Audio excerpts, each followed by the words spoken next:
okay, Terrell? Training? Testing, 1, 2, 3, testing. That's good.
But my question to you was, if we removed it, would it be the owner of the car that pays for the towing, or would it be us paying for the towing as the environmental regulator? We usually do at that point because the car's useless. Yeah. Okay.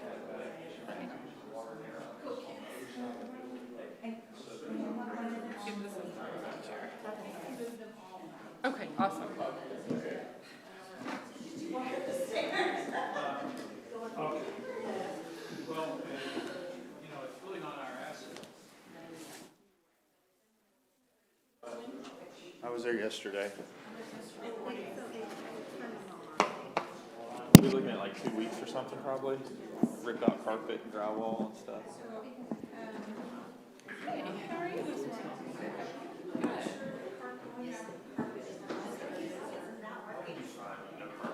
I'm watching my computer.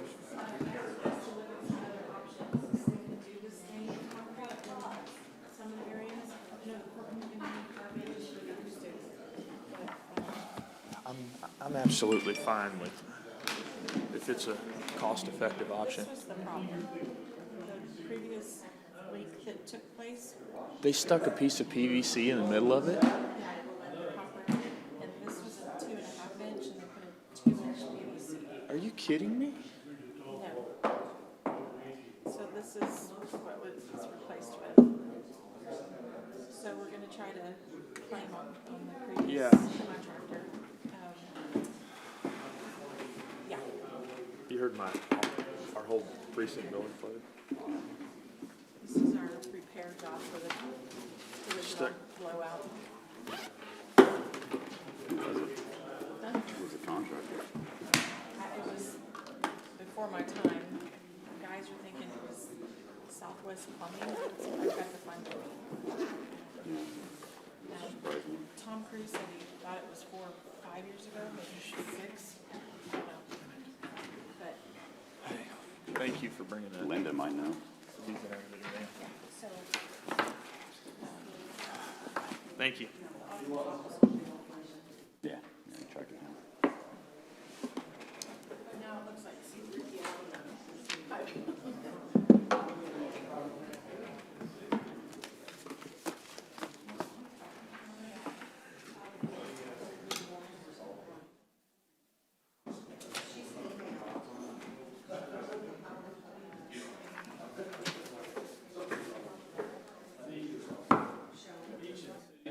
Are in the process of considering contribution, et cetera.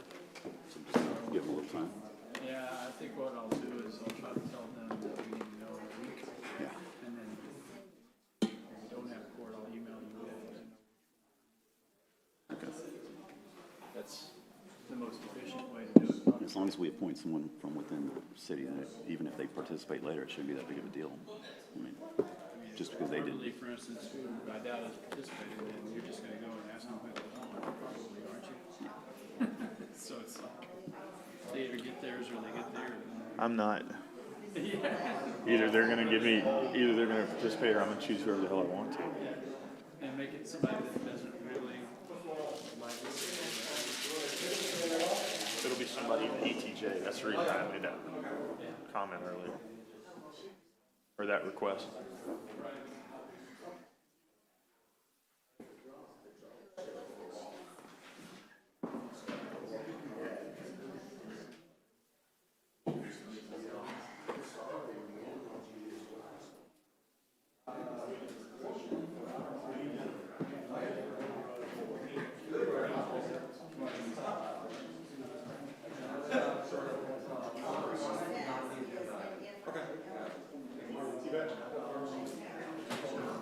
They don't want us to be able to have a conversation with you. I was talking.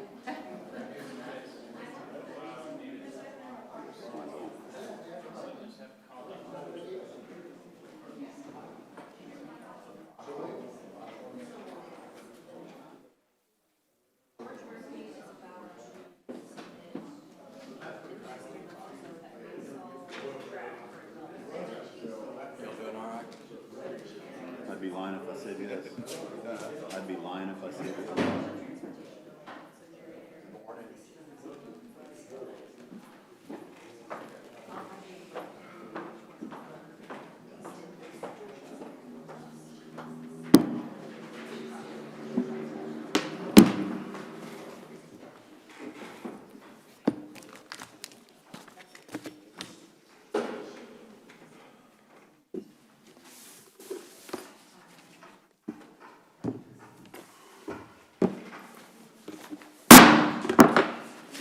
Good morning. I'd like to call this meeting to order.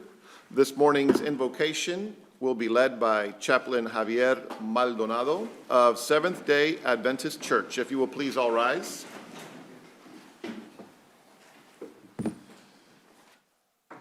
I would like to pray the Lord's Prayer found in Matthew 6:9-13.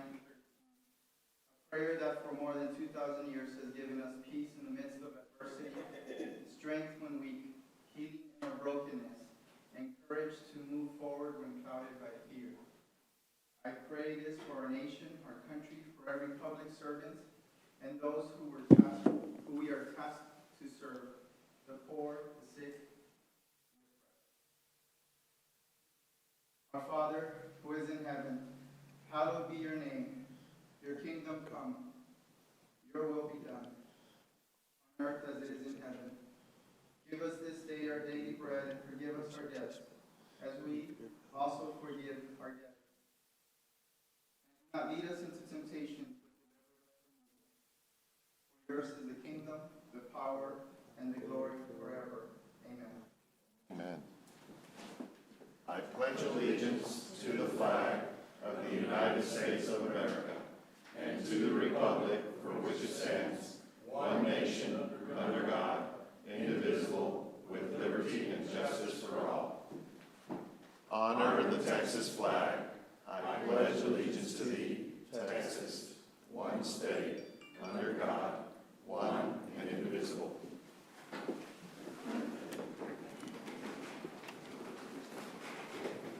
Dr. Cardenas, will you please call the roll? Commissioner Inglesby, She is here, but she's with a Commissioner constituent in her Jones? office. Here.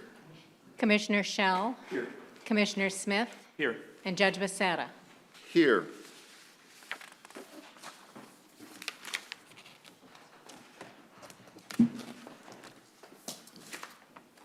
Now we move on to the public comments. We have some signed up to speak on agenda items, and that's when we will call them.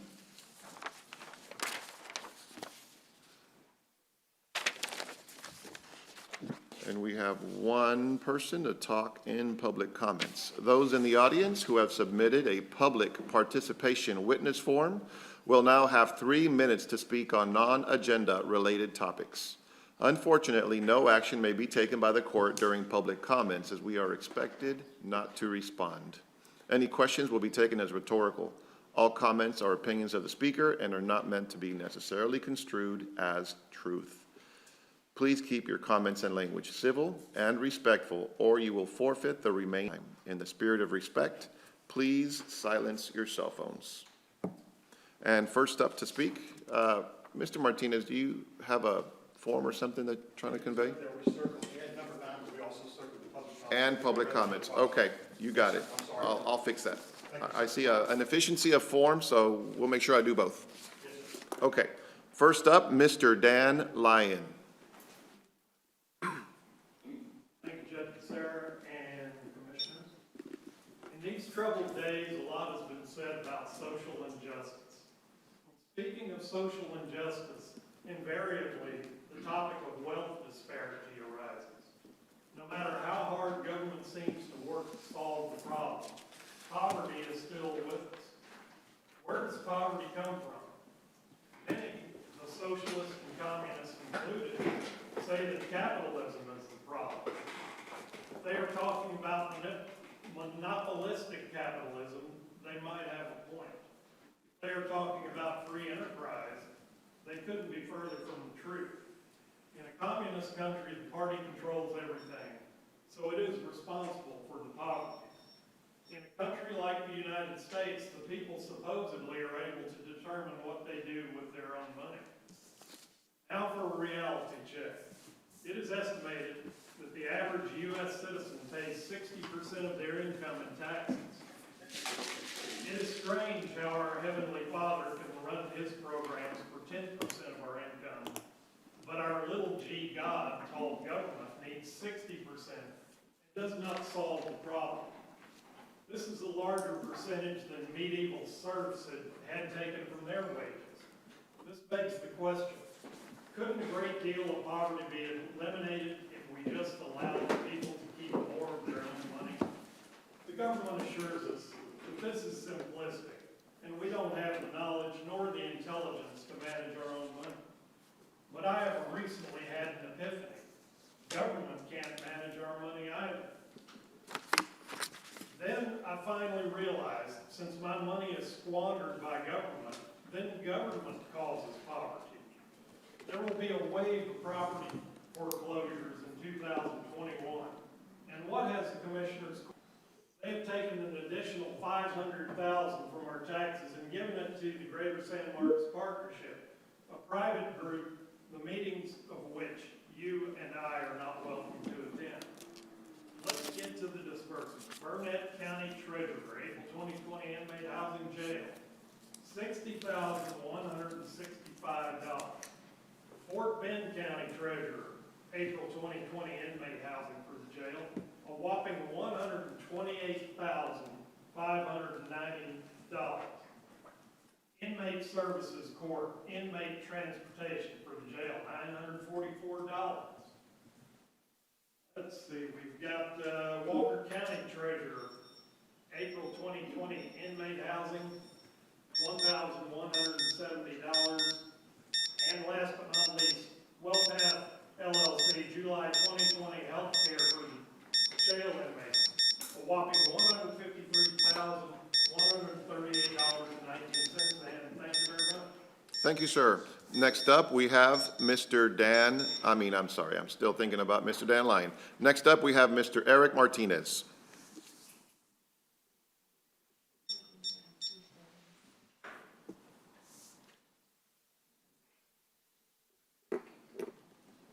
Hello, my name is Eric Martinez, Policy Director with Mono Nita, here to voice our opposition to Agenda Item 9, which authorizes the Hays County Constable Precinct 4 office to receive surplus military equipment and weapons of war to be used against the residents of this county. The Federal 1033 program is a program that transfers surplus military equipment from the armed forces to civilian law enforcement agencies. Through this program, police agencies across the state and this nation have acquired tear gas, grenade launchers, bayonets, and MRAP vehicles, also known as mine-resistant ambush protected vehicles. Our warrior cops will have you believe that they need this free equipment to save children from floods, but this actually operates as a convenient excuse to further militarize and satiate law enforcement officials who want to play army against their own citizenry. Simply ask, how do other counties without mine-resistant vehicles save those in floods? How was it done before this program existed? With the 1033 program, you either use it or lose it, so it becomes a self-fulfilling prophecy. These free assets come with other costs, you see, maintenance of the equipment, training for those to use the equipment, and the cost of space associated with having the equipment in our inventory. Given the proliferation of military weapons and military training among America's police departments, the use of military force and military tactics is not surprising. When your only tool is a hammer, after all, every problem looks like a nail. For a county that spent over $51 million in law enforcement last year and only $1.1 million on indigent defense, it seems apparent to those of us who are watching who sides with militarizing our police force, thereby creating a standing army our forefathers detested so much, and those who stand with the people of this county. Vote no on agenda item. Thank you. Thank you, sir. Will you please open agenda item number 1? Number 1, update from the county judge and staff regarding the local disaster declaration and COVID-19. Possible discussion and action may follow. So we have some updates on our website, and we have some uptick in numbers of our COVID positive testing. And I'd like to ask Ms. Crumley to first speak on the medical piece of our COVID-19, followed by Alex Villalobos, our emergency management coordinator. If you would don't mind approaching the podium.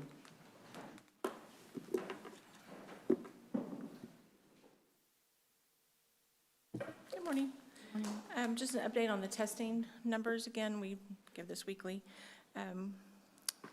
Premier has done 439 of the tests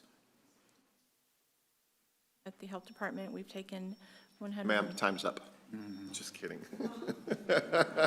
Just kidding. That would have been fine with her. I know, right? Taken 133 calls. 76 of those have gone through our indigent testing, 31 through Live Oak.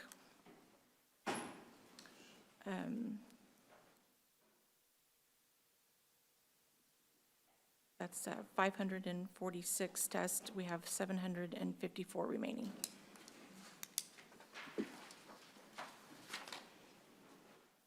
Would you mind, if the commissioners don't have any questions or comments? Commissioner Inglesby, we'll start with you.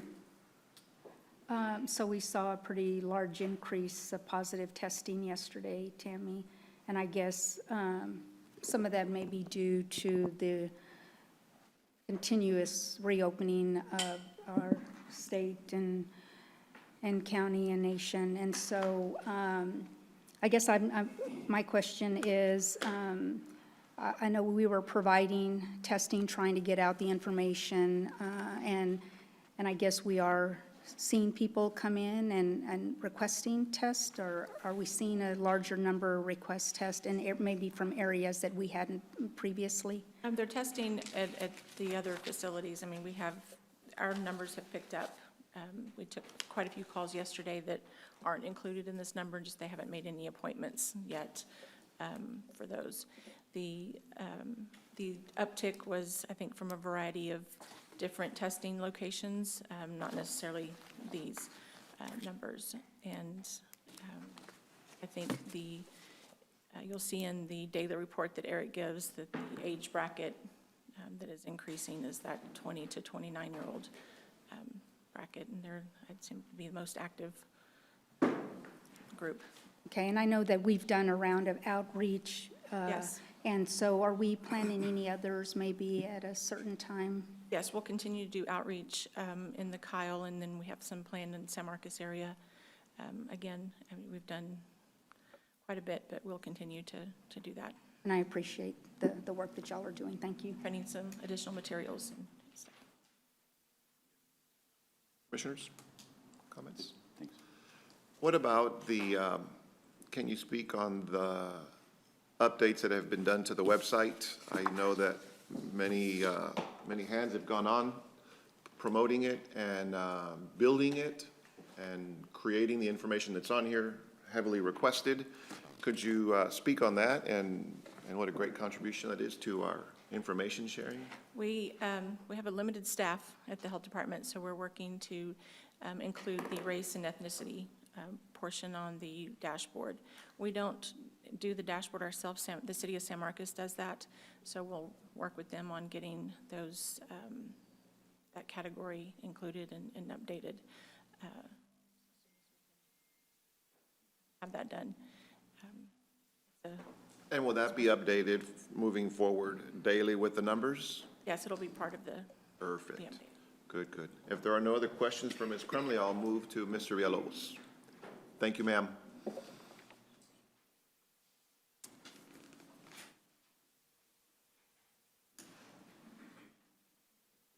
Alex Villalobos for the record, County Chief of Staff and Emergency Management Coordinator. I think it would be remiss to say that Tammy, among other duties, is responding, and her group's been responding to offices that have been flooded, planning for disasters within disasters, planning for opening of all the buildings. And I think it's probably just a lot of information that she's not able to, some of us are not able to, because we're just taking care of things in front of us one by one, and we're doing our best with the staff that we have. And if you look at the numbers overall with regards to hospitalizations, even though we have an uptick and could increase at some point, relatively low numbers of hospitalization in our county. I think that probably lends itself to the direction that the county took early on. Because of the resources that we didn't have, we were pushed forward to make decisions a lot sooner than other jurisdictions. And I think that was something that I believe that we all really agreed upon, and thinking that, you know, knowing what our inventory of resources are, that we stay ahead of that as best as we can. Do we have some improvements that can be made? Absolutely. and we're working to make those improvements. And I appreciate what the staff is doing and what we continue to do moving forward with regards to the response. I know that with regards to testing, Commissioner Inglesby also brought this up, and I've spoken with some of you about this, and we've been kind of mulling this over on actual locations and confirmations of site locations for additional testing. There was a recent order that was put out by Governor Abbott with regards to expanded testing in underserved communities disproportionately impacted by COVID-19. Well, our numbers show where the disproportionate infection rate is at. And we knew this coming in anecdotally, but now more officially we do that with the numbers that we have, and we are addressing those. We've been in contact with the commissioners that have those particular areas that have high infection rates, and we are addressing those with testing locations in collaboration not only with the county staff and the experts here, but also with the city staff, the City of San Marcos staff as well, along with the City of Kyle and the City of Buda. And some of those proposed testing sites that we came up and I know that the commissioners and the judge have been making phone calls consistently trying to get locations for us to use. And I can say that right now our planned sites are Simon Middle School in Kyle, Uland Elementary School in Uland, McCormick Middle School in Buda, and Bowie Elementary in San Marcos. And I can say that those draw in some of those areas that, and those could change depending on logistics, depending on the group that's coming in helping us test, and depending on what the staff will say that might come up until we actually finalize those locations. But I think these are areas that would draw the maximum effectiveness with regards to testing and availability and the demographics that we need to test. So that these are things that we've been discussing. I'm sorry, Alex, did we also reach out to or ask, maybe the San Marcos High School is a little further out, you know, in the ETJ, and I'm just wondering, is that something, you know, an area that we looked into? I think Bowie would be great. I think it, you know, there's a large population that surrounds that school, but I know that maybe the high school might be another option. It's got several buildings that may be possible to look. And we can consider that as it comes down to it, and we'll see what we can do to kind of readdress that as far as planning is concerned to that location. We felt like if we started in that sequential order, coming down to Bowie Elementary or somewhere in San Marcos, as you suggested, that we would have those days, the prior days of marketing these locations, and then leading up to this location would even draw in even more. And we were looking at, you know, the people coming in from the adjacent counties as well, coming into this location.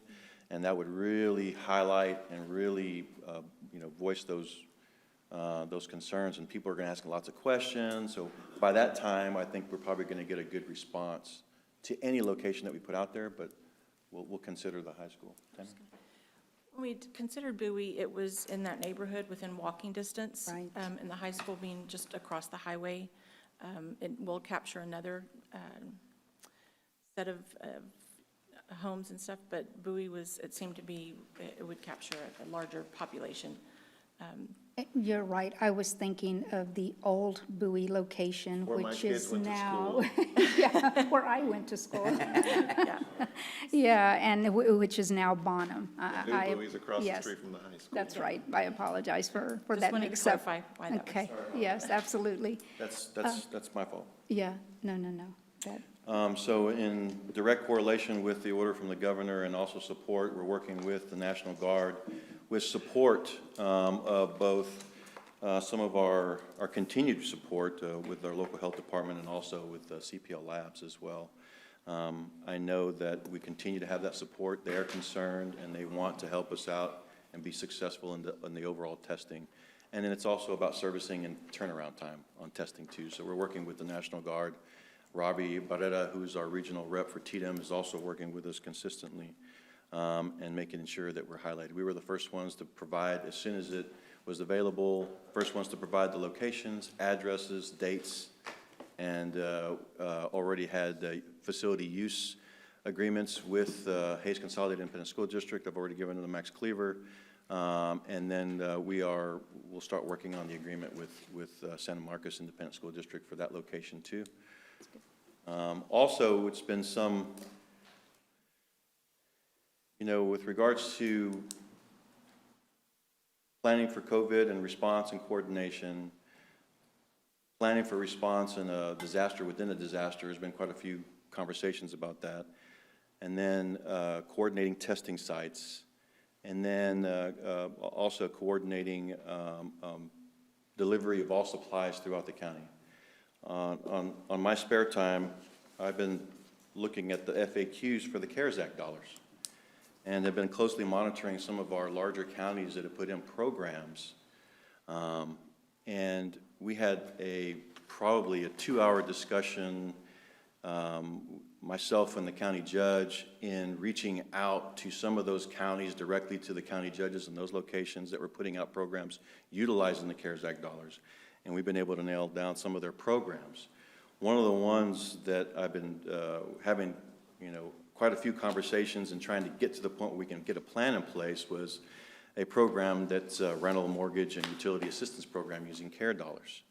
The reason why I'm looking for those plans is because they have, a couple of them have utilized consulting services to create the plans for them that would be in consideration of the dollars themselves, and that we can utilize those dollars for those very programs for our county people. And I was, before bringing forward anything that was solid, I wanted to get everything that they had in a planning piece, all the laws that we should consider, and then bring it forward to the Commissioner's Court for your consideration. So we're working hard to get this data, a full plan, and then therefore we can utilize that and create a plan that best fits Hays County.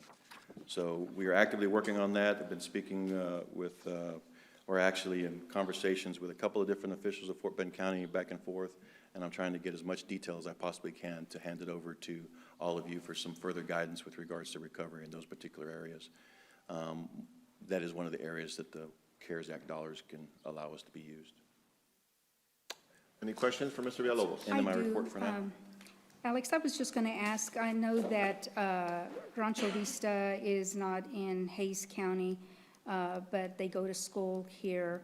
And I know that they are, just so close to the county line. They kind of get lost. So what we've done for that piece, and I'm glad you brought it up, and I'm sorry to cut you off, Commissioner. Don't mean to be disrespectful, but I'm excited for the fact is that the districts are willing to use their messaging capabilities to reach out to those people. And that's one of the things that we asked, and they said, by all means, we will help you with that messaging to reach out, to make sure. Was there something else that you wanted us? Well, I was just going to ask, so, if testing is needed for individuals in that area, I don't know where that's being done. I just didn't want them to not have the availability. And then if we are testing and some of those come back positive, I guess those numbers are counted in Guadalupe County. Is that correct? That is an issue. They do go to school here. They do have a San Marcos address. Guadalupe County is not providing any testing. They're sending their residents to San Antonio. But they do get counted if they're Guadalupe County in Guadalupe County. But I feel, they are going to our schools and do have a San Marcos address and living so close. Some of them are, 1 street, 2 streets over in Hays County. That as basically part of our residents that, touching those areas and going out and doing outreach there is important for them. They don't have any other options. Okay. I just didn't want them to fall between the cracks as. And that's the reason that we're doing that area. Thank you. Commissioner Jones, any questions for Mr. Villalobos? Yeah, well, no, not really. I just want to thank Dr. Eric Wright, Superintendent of Hays, and Max Cleaver, because as soon as I asked them for these sites, they didn't hesitate. And they're also, I guess, letting us put out our materials through this effort also. Absolutely, sir. So I just thank them for their partnership and stepping up. Again, with the labs, I'm sorry, just in that same vein, CPL Labs also, their support, we're able to broadly make available testing. Thank you. Questions for Mr. Villalobos? Thanks. I just want to reiterate the point that you made, Alex, for Tammy and her team. I know that you have 1,000 irons in the fire, and I know it was very appreciated the quick response in Precinct 4 whenever our office flooded this week, and the updates as they come, we really do appreciate, and look forward to getting the office open again. And I can't tell you how appreciative I am for your team getting there and addressing it as soon as possible. Thank you. And I know that, and not to take the thunder away, but I mean, the staff that supports Tammy there, they were there quite a long time, Henry and Chris's team. They're still there. We got lots of fans going. Yes, I want to thank them as well. Chris Dykeman and his guys, they were there all day yesterday, the entire crew, ripping out baseboard and carpet, and it's a mess out there, but they're going to get it taken care of, and I'd like to thank them all. They're a great team. Thank you. Thank you. Dr. Cardenas, will you please open agenda item number 35?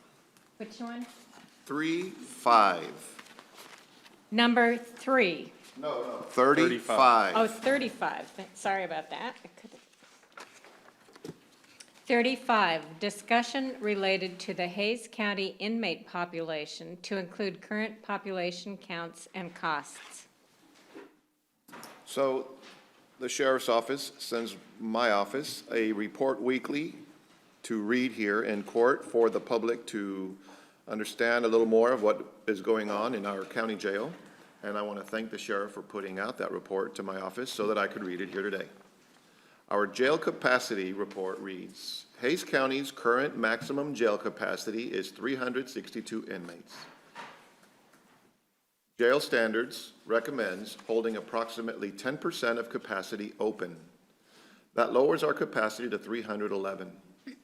The jail's daily average was 451, and peak was 457 on June 4th for the week of May 31 through June 6, 2020. The estimated cost for outsourcing inmates this week is $59,897. The average number of outsourced males is 165, and females are 9. This week's inmates were housed in the following counties: Burnett, Caldwell, Fort Bend, Guadalupe, and Walker. I've also asked the sheriff's office to please provide arrests by agency, and they've been so kind to provide that as well to shed more light for a deeper understanding as municipalities shift in their policies, so we could see how, in part, our jails are acquiring these residents. Buda Police Department brought 4, Department of Public Safety 3, Hays County Sheriff's Office 70, but those arrests include court-ordered commitments, individuals turning themselves in on warrants from other agencies, and warrant pickups from other counties. Kyle Police Department 24, San Marcos Police Department 35, Texas State University 5. Will you please open agenda items 2 through 8? 2, approve payments of county invoices. 3, approve the payment of United Healthcare claims. 4, approve Commissioners Court minutes of June 2nd, 2020. 5, approve the payment of the June 15th, 2020 payroll disbursements in an amount not to exceed $2,950,000 effective June 15th, 2020, and post totals for wages, withholdings, deductions, and benefits on the Hays County website once finalized. 6, approve utility permits. 7, authorize the Information Technology Department to replace a budgeted county-issued phone with a $45 monthly telephone allowance effective June 16th, 2020 for the IT support specialist, slot number 0934-001, and amend the budget accordingly. 8, authorize on-site sewage facility for an office with an apartment located at 1300 East Highway 290, Dripping Springs, Texas, 78620. So moved. Second. We have a motion and a second. Are there any comments? Please call the roll. Commissioner Shell, Yes. Commissioner Inglesby, Yes. Commissioner Smith, Yes. Commissioner Jones, Yes. Judge Becerra. Yes, please open agenda item number 9. Number 9, authorize the Hays County Constable Precinct 4 office to enter into a state plan of operation agreement with the state of Texas to receive certain excess Department of Defense property under the Law Enforcement Support Office program administered by the Defense Logistics Agency. And we have one person signed up to speak, Ms. Shannon Fitzpatrick. If you will please approach the podium, you will have 3 minutes. Thank you, Judge Becerra and Commissioners Court. My name is Shannon Fitzpatrick. I represent the League of Women Voters of Hays County. I am a former Assistant District Attorney here in Hays County and a 6th-generation resident. The Board of Directors of the Hays County League of Women Voters is unanimously opposed to the county procuring military surplus equipment under the Pentagon's 1033 program as proposed by Constable Ron Hood and sponsored by Commissioner Walt Smith. This program was started after 9/11 with the stated purpose of guarding against and responding to terrorist attacks by donating military-grade equipment and weaponry to local police departments. Almost 20 years later, is our constable's office still fighting terrorists? Needless to say, this requested action is completely tone deaf considering what is happening in our country today. Initially, there is usually a significant cost to such donations. I have heard some people be very excited about getting MRAPs or other such equipment for our law enforcement officers because it can be used during floods, although that is not the stated purpose of the program. These are pretty expensive pieces of equipment if that is your sole objective. Exactly what does Hays County plan to pay for these items? We would request that you put this amount on the record. True, the county doesn't pay for the donation itself, but according to the agreement you have submitted on pages 44 and 60, taxpayers will be able to pay for shipment, which some communities have said costs well over $100,000 for an MRAP, annual training, storage, insurance, and maintenance of these items. I have seen estimates for annual maintenance on an MRAP at $60,000 a year. A number of sheriff's offices have found them so unwieldy and complicated, they've tried to give them back. So what if you get a piece of equipment that wasn't in the best shape to begin with? Or otherwise, one would hope the Pentagon wouldn't have tried to get rid of it. And you can end up with a maintenance, you can't keep up with maintenance costs. The former is concerned primarily with enforcing the law for its own sake and catching as many lawbreakers as possible. The latter, on the other hand, is primarily concerned with keeping the peace. The imagery of weapons of war being used on our own citizens is pretty horrific, particularly right now, and they have little, if anything, to do with keeping the peace. And our constables, through their work, have been the ultimate peacekeepers in this county. As we speak, there's a bill before Congress that would substantially limit the transfer of military weaponry to police departments, and Hays County is going to ignore that. Please remember the events of Ferguson, Missouri, a mere 6 years ago. The police department's use of military-grade weapons against citizens was an unmitigated disaster. For these reasons, the League of Women Voters of Hays County strongly opposes participation by Hays County in the Pentagon's 1033 program as per agenda item 9. Thank you. Thank you, Ms. Fitzpatrick. Judge, Sir, can we get a motion? that's what I was about to do. I move, let me pull up the actual language here. I move that we authorize Hays County Constable Precinct 4 office to enter into a state plan of operations agreement with the state of Texas to receive certain excess DOD property under the Law Enforcement Support Office program administered by the Defense Logistics Agency. And I'd like to have some discussion if possible. Second for discussion. We have a motion and we have a second. And now, matter up for comments. Yeah, thank you, Judge. I appreciate it.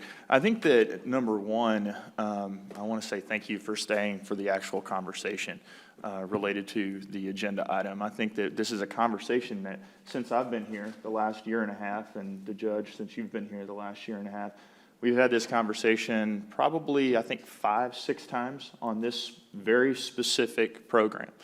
I think it's a conversation that if anyone took the time to look back at the discussions that we've had over the past year, it's very obvious what our county has used this program for. And so specific to this request today, we're talking about Precinct 4. So I thought it would be good, just by way of background, to pull the information for Precinct 4 and this specific program. Precinct 4 has participated in this program since 2012, and there's a lot. I think there's over 200 and almost 225 items that Precinct 4 has received through this program. I think it would shock the general public to find out what those items are. And whenever I say that, it would shock them in a good way. I just pulled the numbers. I think going all the way back to 2012 might be a little bit of overkill, but let's just look since 2016. Since 2016, Precinct 4 has received 61 items. Of those items, how many of those items do you think are non-medical related or non-emergency related? Any of my colleagues care to venture a guess? 2. One of them would be an insect face mask, which is, I think, would probably be acceptable. The other 59 are all medical related items. And whenever I say all medical related items, the list here is just, it's amazing. It's truly amazing. Bandages, adhesive bandages, elastic bandages, gloves, compression bandages, bandage kits, splints, foot splints, surgical masks, respirators, some of the very things, personal protection equipment that we have struggled to procure as a county over the last 4 months. If we had been fully participating in this program and actively searching out those items over the last year or 2, we may not have been in the situation where we were trying to get those things as quickly as possible and respond to that in a way that, you know, we could have been better prepared for. I want to use one example. This pack right here, this is a medical pack. This is actually a pack that we received through this program. We use these, you know, our constables use these packs in their cruisers. I can tell you, I've shown up in our Precinct 4 office to boxes of bandages, boxes of tourniquets. You know, this year, let's just look at 2019.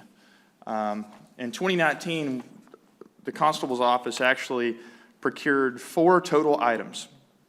Those 4 total items, so we have to adopt this contract every year for trauma cases to treat, a medical trauma vest, casts and bandages, and a light set. A light set is an emergency light set that you can set up in times of emergency. The 2 largest items really, well actually the 3 largest items that, looking at the history of the program and their participation in the program, the 3 largest items that they've been able to procure are an emergency generator for use at the Dripping Springs Ranch Park and in Dripping Springs for whenever we do have an emergency situation and we have electricity go out.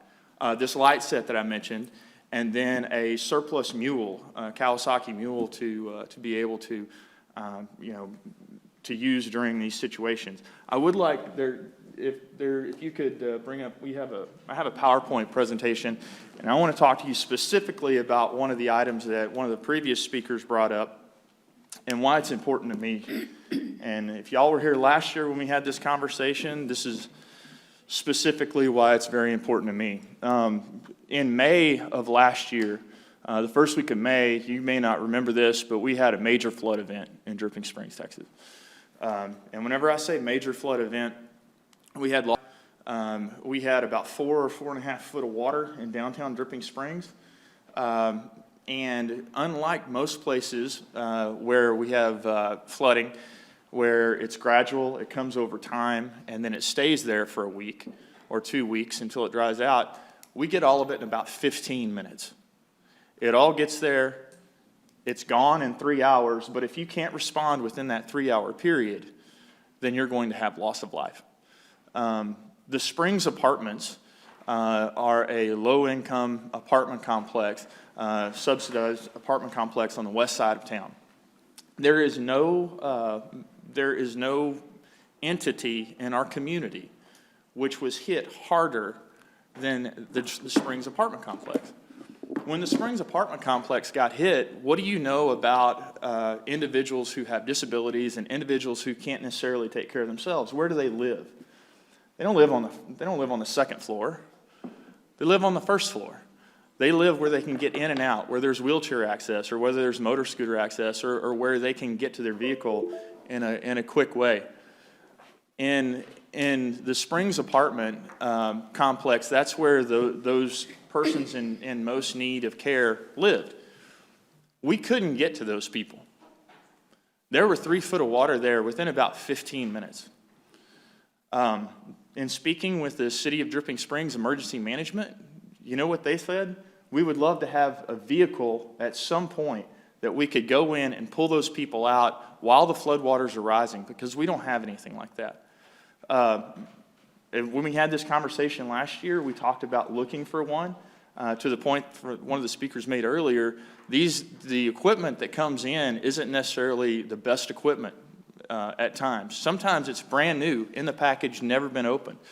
Sometimes the equipment is perfectly usable and doesn't need any additional maintenance. Sometimes it takes a while. Maybe you go through 50 2.5-ton trucks to find one that is worthwhile to try to get. And at this point, that's what we've been doing, or the constable's office, I know, has been doing with the emergency management from Dripping Springs. They've been participating in this program for the last year, looking for a 2.5-ton truck, and they haven't found one that met their needs or that the repairs would be worthwhile to do, so they haven't gotten one. But we also have a commitment from Dripping Springs Emergency Management that should the county be able to procure one of these, which I know we have a couple, or one of these at least, that's housed in Wimberley, that they would actually take over maintenance for that vehicle or assist with maintenance and storage and upkeep for that vehicle for the county, because they see such a demand for it. And so for us, I don't see where this is a lose situation for our county. I see this as a win-win, and I want to walk through how some of these items have been used in other places and specifically talk about it. If you could go to the first slide, please. Again, most of the items that have been acquired are medical in nature. Here are just some examples of them. The other things that have been acquired that weren't necessarily the large items that I would talk about that have been acquired that are for emergency use or for storage. We received a storage container, light sets, and a generator set. The light set and generator set will be used for emergencies. I mean, that's specifically what they're used for. And then a Kawasaki mule. Could you go to the next item, please? These are just examples of these vehicles being used in flooding that were procured through this program. Next slide, please. Pennsylvania, Harris County during Hurricane Katrina. Next slide, please. Hurricane Katrina in Louisiana. Next one. La Plata County, actually retired military vehicles see action during flooding. Sheriff's Office obtains equipment through surplus program. Next item, please. Flagler County, Florida, caring for neighbors in cops' colossal trucks or in their tiny kayaks. Next item. Monroe Parish, flooding, Louisiana. Next item. Nebraska. Next item. Nebraska, different county. Next item. This is a picture of the Springs Apartments. This is in Dripping Springs 13 months ago. Next item, please. Can you click on that first video?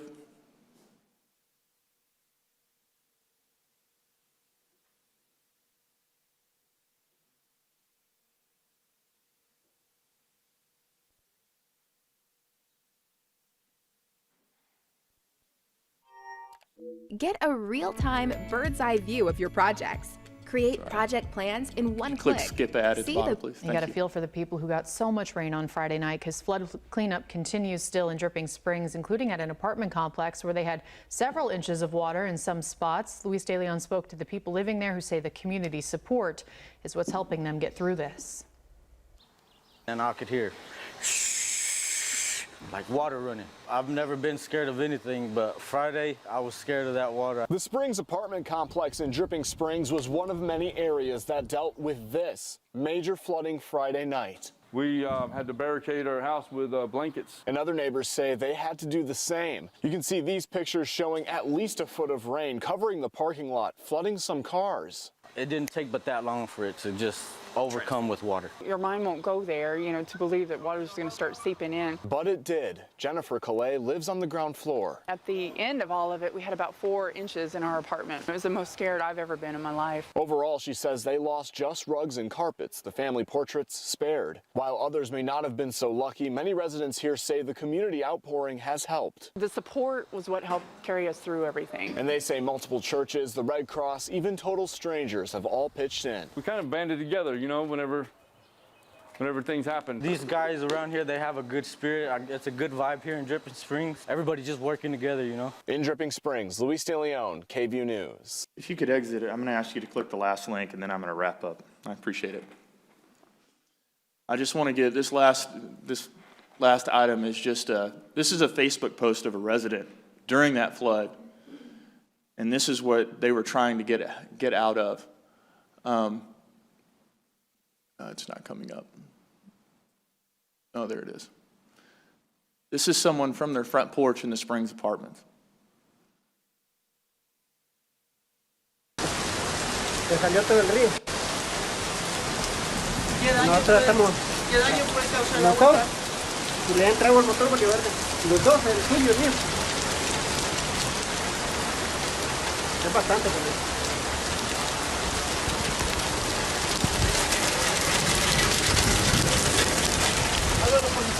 Hable a la policía, tal vez nos ayudan, porque nosotros somos los más mal. Thank you. For the previous speaker to not take the time, this, again, I think my frustration at this is that this isn't a conversation that we've had once. This isn't a conversation that is new to what we are talking about here. This is a conversation, I know this will be at least the 5th time I've had it since I've sat on this dais in the last year and a half. And these are real people and real situations that we have to address in my precinct. And I said last year that I hope and pray that we are able to identify a vehicle that we can use to address some of this stuff. Because I don't want to sit around a table at a local business or at a bank there in Dripping Springs with residents from the Springs Apartments or residents from any one of the multiple low water crossings in my precinct that you can't navigate during a flood situation, and tell them that we had an opportunity to get a vehicle perhaps, and we didn't take it. I just don't feel comfortable doing that, and I won't do it. And so I've had multiple emails over the last, I don't know, probably 12, 15 hours related to this agenda item, none of which are from my precinct. Not one of which asked me, why do you want to participate in this program? Not one asked me, what have y'all done in this program previously?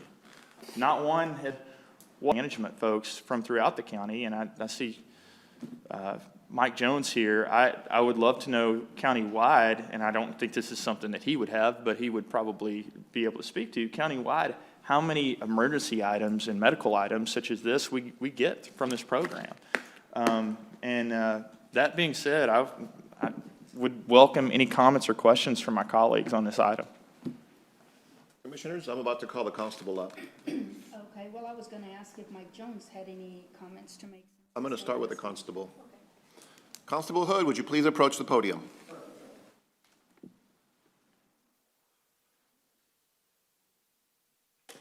Good morning, Judge. Good morning. Commissioners. Ron Hood, Hays County Constable, Precinct 4.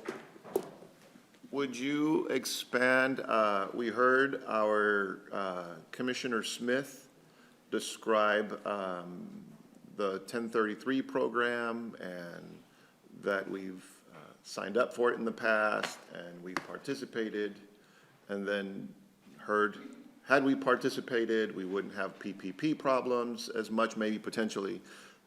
What's your take on the overall tone and tempo of previous agreements, their use or their optimizing from your office, and maybe a potential shift going forward? Certainly, Judge. First of all, Commissioner Smith, you covered it very well. I'm not sure there's a whole lot more I can add to it, other than there is a substantial need in law enforcement for this equipment. And the equipment that we're referring to here is essential aids for providing relief, safety to our public. If, again, most of the items, probably 85% of the items that we procure is medical related. Bandages, tourniquets, splints, braces, stop the bleed kits. We use these items in our training. For our medical training, we do keep, are required and do maintain a training log as far as the type of training we get. And in this case, we have not just, 4 hours of training with this medical equipment. We have 4 days of training. And not just one, session of 4 days. We have multiple days of training. We do this about every 2 years. We'll go through some type of first aid training just to familiarize ourselves with the procedures and make sure we're up to speed on providing that service if the event is needed.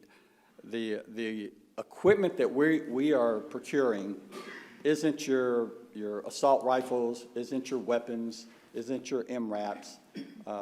This is equipment that I don't have a need for. I'm not looking at those items. I'm not looking at the helicopters. I'm not looking at the planes. I'm looking for equipment that can fit the need for Precinct 4 and address the situations that we have been exposed to.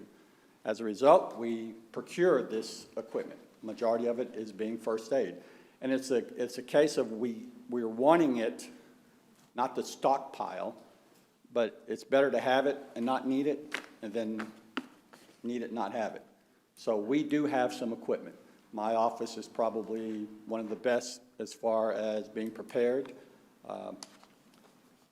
However, we were caught short with COVID-19. We did not have adequate masks, gloves, face shields. We had some, but we went through those very quickly. Constable, nobody had enough, so don't worry about that front. Exactly, sir. So we were all caught short. Yes, sir.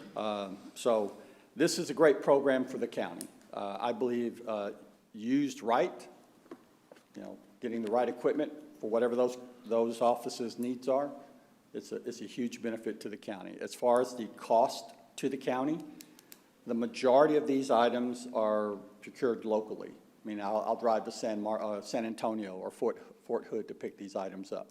You got to feel for the people who got so much rain on Friday night, because flood cleanup continues still in Dripping Springs, including at an apartment complex where they had several inches of water in some spots. Luis De Leon spoke to the people living there who say that community support is what's helping them get through this. And I could hear. The other thing that I would mention, one of the previous speakers mentioned the cost to the county as far as shipping. The one thing that I would say is, of all the items that have been received in Precinct 4, has been over 224 items. 223 of them have been received over time, and total cost to the county was $1,535. And that's all shipping. And if you just look at that, that's literally a fourth of the cost of what the procurement of just the shipping container would have been, not to count the other 223 items. And so I think it's a good investment for the county, and it's one that's very cost effective for our taxpayers. At the end of the day, I appreciate your explanation, but I did want to make the point that the overall costs for procurement are literally pennies on the dollar. Pennies on the dollar. Constable, I know I've interacted with you in your own precinct on different circumstances, and I know that you are a good face of Hays County and Precinct 4. And understanding that we all carry that responsibility, and times are very different right now. The zeitgeist, the tone and the tempo of what's going on. I mean, I was invited to a funeral in Houston today that I couldn't attend. That's why I'm wearing this shirt. So the things that we have done in the past now have brought a little extra scrutiny because of the things that are going on locally and nationally. And so My hope is to shed light on what we're doing, what we've done, and what this tees us up for, or how this frames us moving forward. So it's refreshing to hear you say that you're using this for first aid, essential aids, for medical-related stop-the-bleed kits. You have no need for MRAPs, assault rifles, or weapons. All the things you are saying are right. All the uses you've described are wholesome. And so what I'd like to do is ask you, if and when this agenda item gets approved, if you will please stay with the spirit of what you've just said you've been historically using it for. I think that would be a very nice, a very useful comment to the community as a whole. I think that would be a positive spin on this very contentious agenda item. Judge, I understand, and for the last 8 years, that's what we've been doing, and we will continue to do that. Beautiful. Commissioners, any questions for the constable? No, I just appreciate you coming up, Constable Hood, and explaining what the program is used for. I think it's very useful. I know that this was my understanding, and Commissioner, thank you for the great presentation.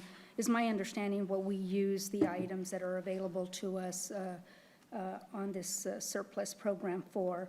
And so, you know, I know that when we had the floods of 2015, Bogey Drive was under, I couldn't even tell you how many feet of water, 7, 8 foot of water.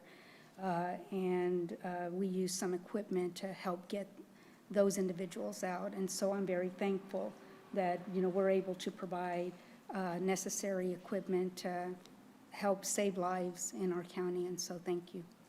Commissioner Jones? I'm good. Commissioners, any other comments? I mean, I appreciate Constable Hood being here and doing what he has done with this program, and I take his commitment to mean that that is a commitment, that he's going to continue to use this program to protect and help the residents of Hays County. And I think as long as we have that commitment, I mean, I think that it's a good program. Those items were purchased with our federal tax dollars, and if we can take advantage of those and use those to protect our citizens here at home, I think we should take the opportunity. Any last comments? Commissioner Smith? Yeah, just one last comment, and I think that y'all probably remember this, but for example, the vehicles that San Marcos got through this program actually were the ones that helped with the evacuation and the life-saving rescues at Travis Elementary. The vehicle that is, I know that one of these vehicles is housed over at the Kyle Volunteer Fire, or at the Kyle Fire Department, and it's been used, I don't know how many times, Commissioner Jones, a number of times. And so I again thank the Constable Hood. I think Constable Hood, you know, we approved these, like I said, I want to say that we did 5 of these last year. Each department gets to right. do Each one. individual department has to go through this same approval process, and so I think that being somewhat proactive, Constable Hood was the first one to submit his form for the year this year, and I think it's a good refresher as the first one to talk about this program and about what the use and need in our county is. And so I appreciate you being the first one up here to talk about it. But I know that we're going to have this conversation again. Probably 4 or 5 more times in the next month or two. And I do appreciate you coming forward, and I would again answer any questions that my colleagues have, and if not, I'd like to call for a vote. Thank you, Constable. Appreciate it. Dr. Cardenas, will you please call the roll? Commissioner Inglesby? Yes. Commissioner Jones? Yes. Commissioner Schell? Yes. Commissioner Smith? Yes. And Judge Becerra? Because I've been comforted that this will be used for first aid, essential aid, medical related, stop the bleed kits, I say yes. We're good. I said yes. Okay, are we done? Yes. Please open agenda item 10 through 12. 10, authorize the submission of a flood project abridged application to the Texas Water Development Board Flood Infrastructure Fund for the hydraulic study of the Onion Creek watershed. 11, authorize an amendment to the Department of State Health Services Public Health Emergency Response Hazards Grant related to revised staffing allocations. Authorize the submission of a flood project abridged application to the Texas Water Development Board Flood Infrastructure Fund for the Community Flood Mitigation Project. So moved. Second. Motion and a second. Commissioners' comments? Judge, just quick comment on item number 10. As you know, for the past year, you and I have been going to the Capitol. Representative Goodwin has facilitated a meeting with, Hays County, Travis County, City of Austin, and City of Butte, and now Dripping Springs is going to become a part of this also. And this is just for a grant to do the study along Onion Creek. Basically, what happens is that the flooding starts in Hays County and the damage is done in Travis County. So this has been a cooperative program between the two counties, and I think we've made some pretty good progress, and this will go a long ways in helping those get some results from those meetings. I'm glad that you and I were both at the Capitol working on this agenda item. This very important flood piece. Onion Creek has historically had trouble, and I'm grateful that we are moving forward with this. Thank you, Commissioner. Please call the roll. Commissioner Jones? Yes. Commissioner Smith? Yes. Commissioner Shell? Yes. Commissioner Inglesby? Yes. Judge Becerra? Yes. Please open agenda item number 13. 13, authorize the execution of the Memorial Marker Highway Sign Agreement with the Texas Department of Transportation related to the John Allen McCarty Memorial Highway sign. Accept contributions of $7,500 and amend the budget accordingly. And we have one person signed up to speak, Mr. Charles Busby. If you will please approach the podium, you'll have 3 minutes.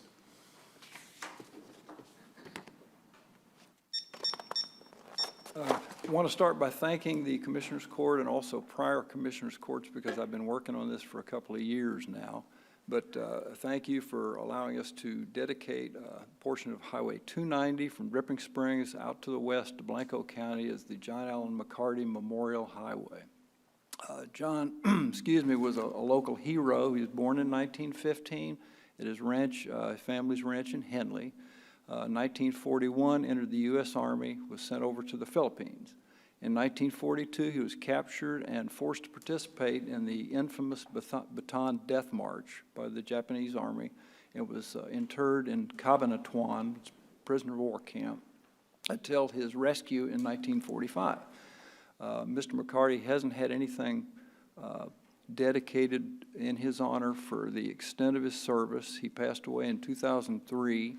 And we felt that it was high time that we do this. Have support from both American Legion Post 290 in Dripping Springs, VFW Post 2933, and we also received a healthy contribution from the local Knights of Columbus Council in Dripping Springs, St. Martin de Porres Church. But thank you very much for this. We do appreciate it. Thank you in advance. Thank you, sir, and thank you for what you do for our community. And Henley, some people don't know where Henley is, but it's a tiny little spot on the corner of the county. Thank you again. I'll entertain a motion. Yes, I'd like to authorize the execution of the Memorial Marker Highway Sign Agreement with TxDOT related to the John Allen McCarty Memorial Highway sign and accept contributions of $7,500 and amend the budget accordingly. Second. We have a motion and a second. Are there any additional comments? If you'll let us know when that's going to happen. Some of us would like to be there if we could. Absolutely. I just want to say thank you to our local American Legion and VFW. For those of y'all who don't know, they've had somewhat of a trying time the last couple of years on facilities, and they're in the process of moving into what we're going to term, or what's been called Patriot Hall. And we're hopefully starting construction on that in the near future. And I just want to say that it's impressive to me that they continue to push forward on priorities like this for their members, even though they've had some of those struggles on location. They've done a great job in continuing to move forward and take care of their membership. And with that, I'd like to call for a vote. And I'd also like to thank the Knights of Columbus for doing their part in contributing the money. So good job, Knights of Columbus. Dr. Cardenas, will you please call the roll? Commissioner Jones? Yes. Commissioner Inglesby? Yes. Commissioner Shell? Yes. Commissioner Smith? Yes. Judge Becerra? Yes. Will you please open 14 through 18? 14, authorize on-site sewage facility for Howard Ranch Stardust located at 529 Cypress Drive, Driftwood, Texas, related to the audio-visual equipment for the new public safety building and amend the budget accordingly. 17, approve specifications for IFB 2020-B12 Cotton Gin Road Improvements, Phase 1, and authorize purchasing to solicit for proposals and advertise. 18, authorize building maintenance to utilize existing and donated funds for the remodel of the Hays County Child Protective Board Rainbow Room located on Broadway Street in San Marcos and amend the budget accordingly. Judge, number 14 is actually one of my items, and it's been pulled. Someone asked to pull 14? Yes. Okay. So we'll pull 14. We have a motion to approve. Can we get a second? Second. We have a motion and a second. Comments, commissioners? And Judge, I guess my motion, of course, is to approve 15 through 18. And just on 18, I'm just really excited that we're going to begin the reconstruction of the Rainbow Room, or the construction, I should say, of the Rainbow Room. And I appreciate countywide and everything that y'all are doing to help with that project. It's going to be a wonderful place to serve the children of Hays County, Judge. And so we're really thankful to a family. I'm not sure if they want their name mentioned, but it's a local family that has done so much for the community and has contributed to the remodeling or the construction of this Rainbow Room. Thank you, Commissioner. Any other comments, commissioners? Judge, I'll just say on Cotton Gin Road, we're anxious to get that one going. This is a grant money from the GLO, and hopefully we'll start construction on that pretty so quickly. Praise baby Jesus. Please call the roll. Commissioner Jones? Yes. Commissioner Shell? Yes. Commissioner Inglesby? Yes. Commissioner Smith? Yes. Judge Becerra? Yes. Will you please open 19? 19, call for a public hearing on July 14th, 2020, related to the improvements of all roads within River Mountain Ranch subdivision in Precinct 3 pursuant to Chapter 253 of the Texas Transportation Code, and authorize the Office of General Counsel to publish notice of said hearing. So I'm going to open for a public hearing. We're just calling for it. Yes. We have a motion Public hearing, so moved. and second. Looking for a second. Got it. Okay. And after Commissioner. that, we will have, we'll have that public hearing. This is probably going back about 5 years on this project. The General Counsel's Office has been working with that subdivision. So the last POA meeting that I went with them, they had broad support of this. The public hearing will allow anyone to speak whether they are for or against this, and then the court would be asked to make a decision whether to move forward with this program with that subdivision. Thank you, sir. I'll just note two additional things. The published notice is twice in the paper between now and the court date, the hearing date, I should say. And then in addition, even if someone weren't to appear at the public hearing speaking against it or for it, they will all have an opportunity to vote by mail ballot and return those mail ballots, and we'll have them counted in. Only if the court saw fit to move forward, and only if a majority of the residents voted for it would the project move forward. So, Thank you, sir. Dr. Galanos, please call the roll. Commissioner Jones? Yes. Commissioner Smith? Yes. Commissioner Inglesby? Yes. Commissioner Shell? Yes. Judge Becerra? Yes. Please open number 20. Number 20, discussion and possible action to accept fiscal surety for the construction of roadway and drainage improvements in the amount of $3,026,133 for High Meadow, Section 2, Phase 1 subdivision. Performance bond number 70NGP 184872. So moved. Second. We have a motion and a second. And Judge, we're just holding fiscal surety to ensure that the work is done and done properly. And I saw Mr. Borcherding sneaking in today. Nice to see you again, sir. Good job doing all the proper procedures. Thank you for showing up. And but I know you've not stopped working. It's not what I mean by that. But please call the roll. Commissioner Smith? Yes. Commissioner Shell? Yes. Commissioner Jones? Yes. Commissioner Inglesby? Yes. Judge Becerra? Yes, Judge, please. before we open this next time, we have one quick Correction on it, it should be in precinct 1, not precinct 2. For number 21, right? Yes. Okay. Please read number 21 as precinct 1 and open agenda item number 21. Item 21, discussion and possible action to authorize execution of utility reimbursement agreements for the Francis Harris and Bunton Lane projects in Precinct 1, which are modified versions of the court-approved reimbursement agreements. So moved. Second? And Judge, Mark Kennedy can probably speak to this. It's my understanding that there were definition preferences maybe between the attorneys. Quite a few changes, and we included Okay. the red line and backups, just in case you had questions about what changes were made. Okay, I didn't have the backup. It's acceptable to staff, it's acceptable to my office. The changes were significant enough that we didn't feel that you could move forward on the authority you have to execute the approved template because it wasn't really the approved template anymore. So this is really a matter of administrative process unless you have specific concerns. And apologies on the precinct mix-up. I don't know how many times I've done that over with y'all's precincts, 1 and 2. Not a problem. And, yeah, and I guess my backup wasn't printed. It's not in our backup yet. Oh, it is? Not the red line. Would you like to wait 2 weeks? Okay. I think I'm okay, Mark, as long as you feel that they're acceptable. I'm fine with moving forward. Please call the roll. Commissioner Shell, Yes. Commissioner Smith, Yes. Commissioner Jones. Yes. Commissioner Inglesby, Yes. Judge Becerra. Yes. Please open agenda item number 22. 22, discussion on possible action to accept the Help America Vote Act, CARES Act 2020 grant award from the Texas Secretary of State related to prevention, preparation, and response to coronavirus for the 2020 federal election cycle and amend the budget accordingly. So moved. Second. We have a motion and a second. Ms. Anderson, would you please approach the podium and speak on this agenda item to enlighten our viewing audience? Sure. Good morning. Jennifer Anderson, Hays County Elections Administrator.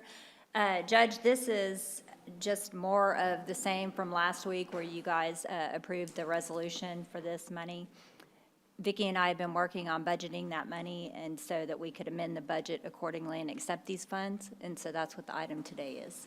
And could you expand a bit, because I've received some questions about use, and I even looked up the authorized uses, they're very narrow, but could you generally speak as to use and if there's any direction specifically chosen by your office, if you could expand maybe as to why? Okay, so the first part of this, which is the part we're accepting today for the 2020 CARES Act funding, the use for that is specific to anything above and beyond our normal budget that would be used for this year, and the deadline for that is November 30th, to assist with voting under the current pandemic. So that would be anything ballot by mail related or anything in the in-person polling location that would be used, such as sanitizers, masks, gloves, printing, brochures, messaging, or anything that would help us to prepare under the pandemic. So being in emergency management, I understand the complexities of any small decision and the ripple effects in a community. And so could you expand as to, I seem to understand why, but could you tell the viewing audience why you may have chosen, if you have, not to create a drive-through voting station? Sure. Well, we do now, and we always have had curbside voting. So we always have the potential for somebody not to come into the polling location to contact our office and to vote curbside. And we utilize that very much more in some locations than other. As for drive-through voting, this is something that we're talking about, maybe having 1 or 2 throughout the county in November. But we haven't finalized the details on that, and I'm not sure what that would look like at this point. I can tell you that Travis County did testing of drive-through voting that they intended to use in the primary runoff, and discovered all of the challenges of that sort of voting, such as the elements, just humidity and things like that, would cause to our scanners, excuse me, and the ballot paper. Humidity has a tremendous effect on how those functions operate. Wind, rain, just the lines out in the middle of traffic and things like that. So those are the kind of things that we need to look at when we talk about drive-through voting. It's certainly something I'm willing to explore, but I would want more time to test that. Or test that for a November drive-through, right? Mm-hmm. Right, that would make sense. And then I know that in the past, we've had trouble with voter registration cards, not enough supply. Will this be captured in that effort as well? To buy an additional amount of cards? So are you talking about the CARES Act funding? That does not have to do with voter registration cards at all, as a matter of fact. And I I think just didn't know if it was coupled with it, because it is all part of a voting loop. No, this would be anything above and beyond our normal budget attempts that would be specifically dealing with the pandemic. I'm sorry, I've got terrible allergies okay. today. But I think what you're talking about is deputy voter registration applications is what we had in previous conversations. We've never had a problem having a supply of voter registration cards. And I understand your point, but I was hearing a lot of people talking at the cycles end of registering people to vote, that they were out of supplies to register people to vote, to update their voter registration to a new address. And so I just want to make sure that we have addressed it in some way, if not through the CARES Act, through some other way, so that we don't have to hear that again in moving forward. Right. So again, that is the specific supply of deputy voter registration applications that our office provides.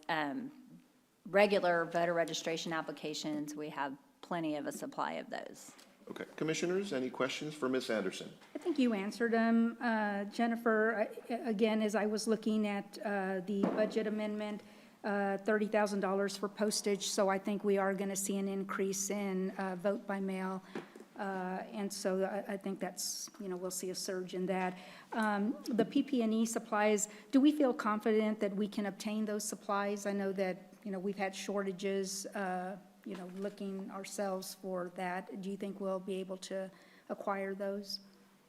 For the July runoff election, we received a large box from emergency management and countywide operations. The only thing I think we're looking for, and we haven't really talked about yet, will be the Clorox wipes, and I don't know what our supply look like here, but they're not out there in the store anywhere, so that's something we're currently working on getting.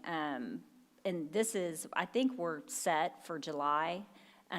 Moving forward in November, we'll be reaching out again to see what we can get. But I see some of those supplies coming back little by little. So at this point, I feel confident. I know the state has been trying to have a statewide procurement, and they haven't had a lot of luck with that.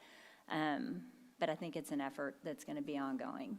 Okay. And then the printing, is that primarily for printing of ballots, ballot by mail, or?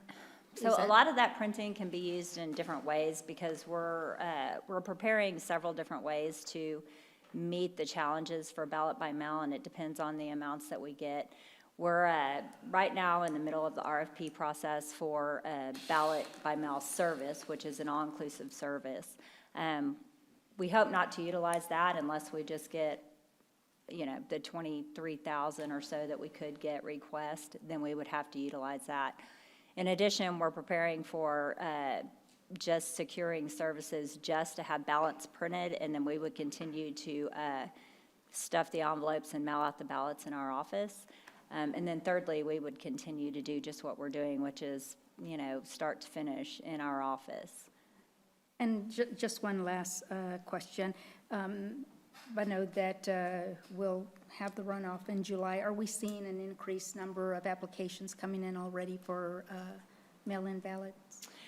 We've had quite a bit. We're not anywhere near where we think we could be in November.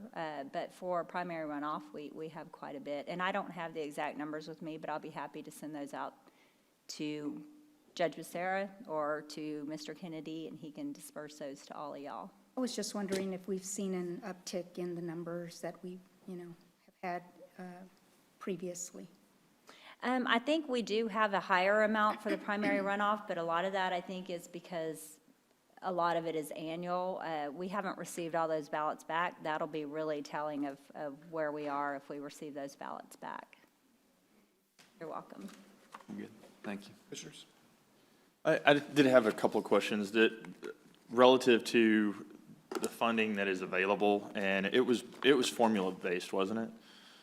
The funding from the CARES Act specific to this was formula-based? It was Right. based on voter registration population. My question is this: as we look at polling locations, more specifically for the fall, I've already spoken to folks who, schools and churches, while they were reticent to have us in their facilities in the past, now they're absolutely reticent to have us in their facilities. And my question is this, and I know that I've mentioned this to you in the past. The one thing that these facilities, especially those that are centrally located, have is parking that they're willing to give us, even if they don't give us a building. And I would love to see, and this isn't a job that I want to throw on top of your pile of 800 other things that you're doing, but I do want to look at possible temporary facilities. And whenever I say that, temporary facilities that we could locate in population-dense areas where we know that there's a need for voting. And I use the example of, I don't know, say there is a church that everybody has voted at for the last 30 years, and they always have good turnout, and now they say, we're not going to allow you to vote here anymore, we're not going to participate in your program. But we'll give you the parking lot. There are temporary buildings that you can set up that, if we had to, we could park them at the Civic Center or someplace else that we could set up, and they are completely contained. I don't want to say old FEMA trailers, but similar type facilities that we could control, we could have the option to use, and we could control not only access, but the cleanliness of it, all the things that we are concerned about, and we could set those up well before that November election, and it could be very beneficial to us. And I'd like to look at that, and I would love for you, as we look at these funds that are coming from the federal government, if we can identify some of those things that, because of this pandemic, we are getting people saying, we don't want you in our facility, maybe we can identify some funding to put towards something like that. Is that something that you'd be interested in as well? Definitely. We've spoken about that a little bit. I think it'd be really helpful, especially this year where we use 3 senior centers that are iffy. They haven't given us a definite no for November, but, they're kind of, well, let's wait and see what happens. And Brookdale is one we've used for a long time, and people are very familiar with it, and they like that location. So I think it could be helpful in circumstances like that. Ledgestone is new, but it serves a good area of Precinct 4, and I think if we won't be able to use them in November, we would want to look at some place to relocate that as well. So. Well, and I think the other positive to this that y'all, my colleagues may consider, is we have locations that, as we are growing, I'll use Belterra as an example. Belterra is a great location, heavily voted, but because the facilities there can't grow those facilities, you can only put a certain number of machines in there, you can only put a certain number of people through that door at one time, they're physically constrained. Same thing with Ledgestone. Ledgestone was great, it was physically constrained. If you had a facility, some of these facilities like this, a mobile facility, a trailer, you could put it in a parking lot, pardon my language, but you're not in there chilly every day. You're not in their building messing with their employees or bothering them to go there. Our employees aren't interacting to go to the bathroom. You don't have dozens of random people in there, but you can still use the facility, and it's at a location that people understand and remember. And so I want to pursue this. I want to talk to you about it more and see if we can identify some funds that we might be able to do to get some of these facilities covered that we might lose otherwise. Commissioner, I think that's a sound idea, because I had in my notes to ask two questions. One was to expand on the signage that you have allocated, and the second one was to, more than one way to skin a cat, to use those box cars, because they're only $3,000 and they will last forever. To get a, what are they, 8x40, you know, you can have a tow truck drop it off wherever you want. You can create a contract, you could have them just populated, and you could have our old Civic Center footprint. You could have, not to beat a dead horse, but you could have a myriad of options, and we would control this. And I believe that access to voting is one of the things I'm chiefly responsible for, and I believe this, however it looks, on a retired FEMA trailer or a retired cargo container, I believe we should, especially during this time, consider using CARES money to buy half a dozen of them and outfit them in a way that's most useful, because this is being done on many fronts, specifically on emergency management. Well, let's use that effort and that footprint for helping elections. So thank you for that idea. It's a great one. And could you just expand finally on the signage that we could anticipate seeing? Do you have ideas that you could share with us? So we've come up with a poster in our office that we're going to have outside each of the polling locations. It's asking voters to offer to wear a mask, to comply with social distancing, to be patient as we work through elections this year and things like that. So we're going to have those printed up. We're doing these social distancing markers that we're going to have printed. I have purchased new feather flag signs for the Vote Here signs, because we feel like they're going to be more noticed by voters than the A-frame signs that we've been using for 100 years. We have two, both in Spanish and English, for each location. I think those are the meat of it. Very nice. And do you believe this agenda item, the way it is written, could incorporate Commissioner Smith's and my idea about creating some portable mechanism, or would it require some additional future agenda item?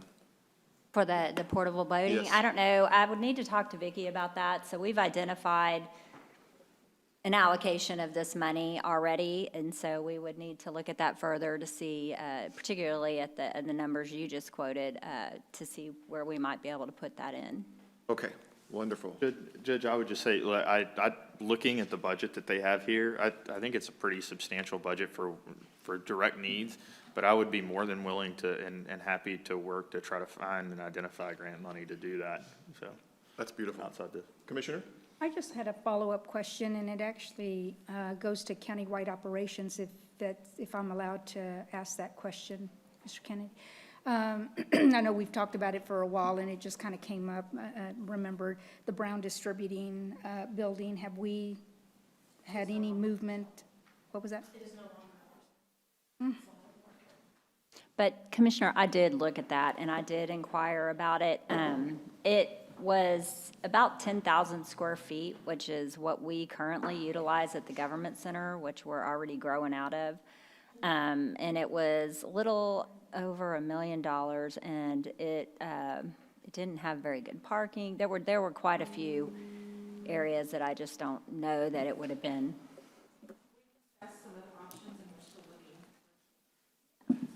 Okay. Well, Thank you, Ms. appreciate it. Anderson. You're welcome. Please call the vote. Commissioner Inglesby? Yes. Commissioner Jones? Yes. Commissioner Shell? Yes. Commissioner Smith? Yes. Judge Becerra? Yes, please open 23. 23, discussion and possible action to execute the Coronavirus Relief Fund eligibility certification and terms and conditions certification, and authorize submission to the Texas Department of Emergency Management pursuant to the CARES Act. So moved. Second. We have a motion and a second. Any comments? Please call the roll. Commissioner Smith? Yes. Commissioner Inglesby? Yes. Commissioner Shell? Yes. Commissioner Jones? Yes. Judge Becerra? Yes, please open 24. 24, discussion and possible action to authorize the acceptance of a grant award from the Department of Justice, Office of Justice Programs, Bureau of Justice Assistance, Coronavirus Emergency Supplemental Funding Program related to a Hays County Citizen Reporting System in the amount of $37,094 and amend the budget accordingly. So moved. Second. Commissioner? Judge, okay, I guess, no one from the sheriff's, this is We do have a- someone from the sheriff's office here. Would you like me to call him up? Either way, I mean, if they have something to add, I know that this is an online reporting system to reduce person-to-person encounters and If help you will limit the please approach spread. the podium and state your name. Sorry, And Commissioner. help to eliminate or to help limit the spread of exposure to the virus, and so, I guess I can. Morning, Judge and Court. My name is Stephanie Robinson. I'm the Records Program Administrator for the Hays County Sheriff's Office. The LexisNexis quote that you have in front of you is for our Citizens Online Reporting Program. It allows reduced contact between officers and citizens for specific types of crime that can be reported. We already were working on getting that. We've paid for an interface already with our future records management program system. So this is just kind of giving us the opportunity to have grant funding cover, hopefully this whole fiscal year. And it's actually working with the city of Kyle as well, who's a part of our joint group. So obviously we see the numbers. Kyle could benefit from this overall. And we're sharing in that on the RMS side, the records management software. So it kind of all fits together and is kind of in line with our plan.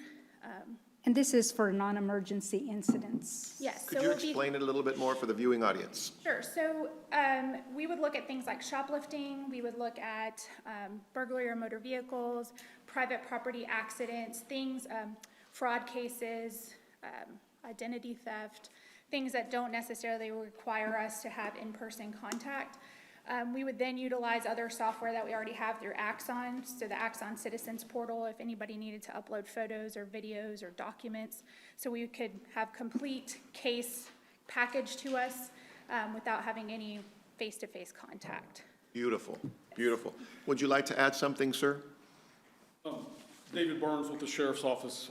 I am, just make sure everybody understands as well, this doesn't mean that just because a case comes in online, it isn't investigated, officers aren't still doing everything necessary. It's just the format by which we actually obtain the information. The initial contact. It's a wonderful idea. I'm very happy to hear it. Thank you. Commissioner Inglesby, any other questions? I don't believe so, Judge. Thank Commissioners, you. any questions for the Sheriff's Office? Thank you. Okay, please call the roll. Commissioner Jones? Yes. Commissioner Shell? Yes. Commissioner Inglesby? Yes. Commissioner Smith? Yes. Judge Becerra? Yes, please open number 25. Number 25, discussion and possible action to authorize the Constable Precinct 4 office to utilize salary savings to purchase essential equipment for the constable's motor officers and amend the budget accordingly. So moved. Second. We have a motion and a second. Constable, you're still here. Would you like to explain the item? Thank you, sir. And thank you for sticking around.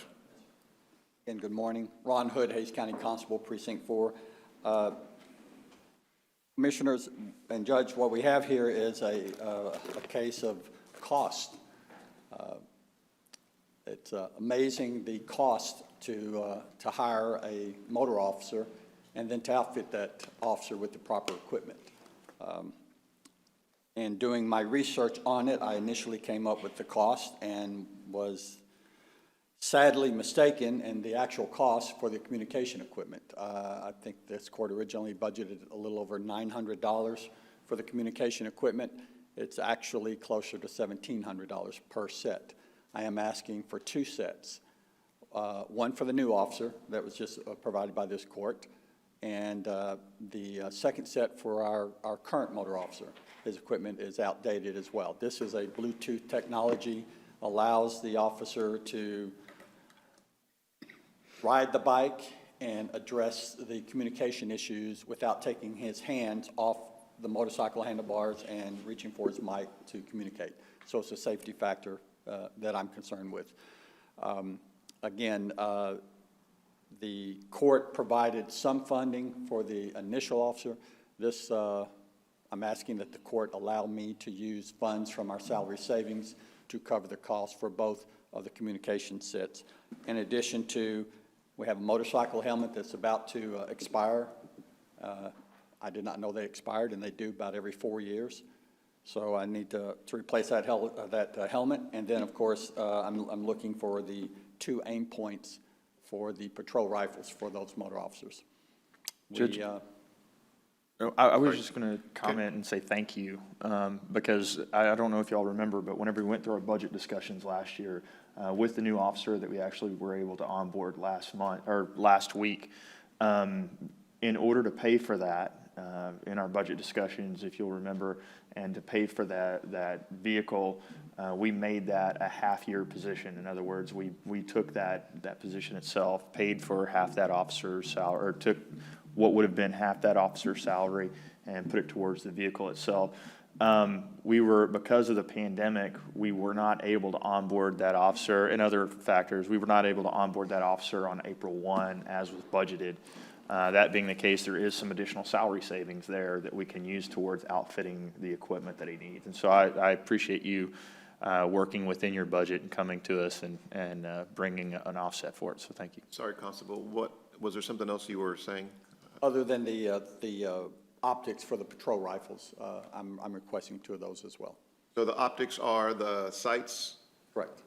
Okay. Any questions for the Constable, Commissioners? Thanks again, Thank Constable. Dr. Cardenas, please call the roll. Commissioner Inglesby? Yes. Commissioner Smith? Yes. Commissioner Jones? Yes. Commissioner Shell? Yes. Judge Becerra? Yes. Will you please open agenda item number 26? Number 26, discussion on possible action to approve the appointment of Dixie Camp to the Hays County Child Protective Board, 3-year term ending 12/31/22. So, Second. Please call the roll. Commissioner Shell? yes. Commissioner Jones? Yes. Commissioner Inglesby? Yes. Commissioner Smith? Yes. Judge Becerra? Yes. Please open 27. 27, discussion and possible action authorizing the purchase of GovQA for Public Information Act request software management in the amount of $22,100, utilizing the Texas Department of Information Resources contract for products and related services with SHI Government Solutions, Inc., and amend the budget accordingly. So moved. Second. We have a motion and a second. Mr. Kennedy, would you like to expand on this project, agenda item number 27?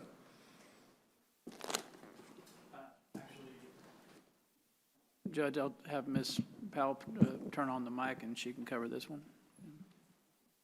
Sure. So this software is a really cool new integrative software that we can use to utilize fulfilling all of our PAA requests that we receive. I think there's just as many benefits to the requesters in the county as there are to our office handling the requests. Some of the, I won't bog you down with the details, but it's a interface all in of itself. It's an interface where a requester can just go online, we'll still accept requests by mail, fax, and hand delivery, like always. But if they're submitting a request electronically, they can go online on this platform, submit it there, and then the rest is all handled. There's no back and forth with 8 million different emails, as I'm sure you all see often.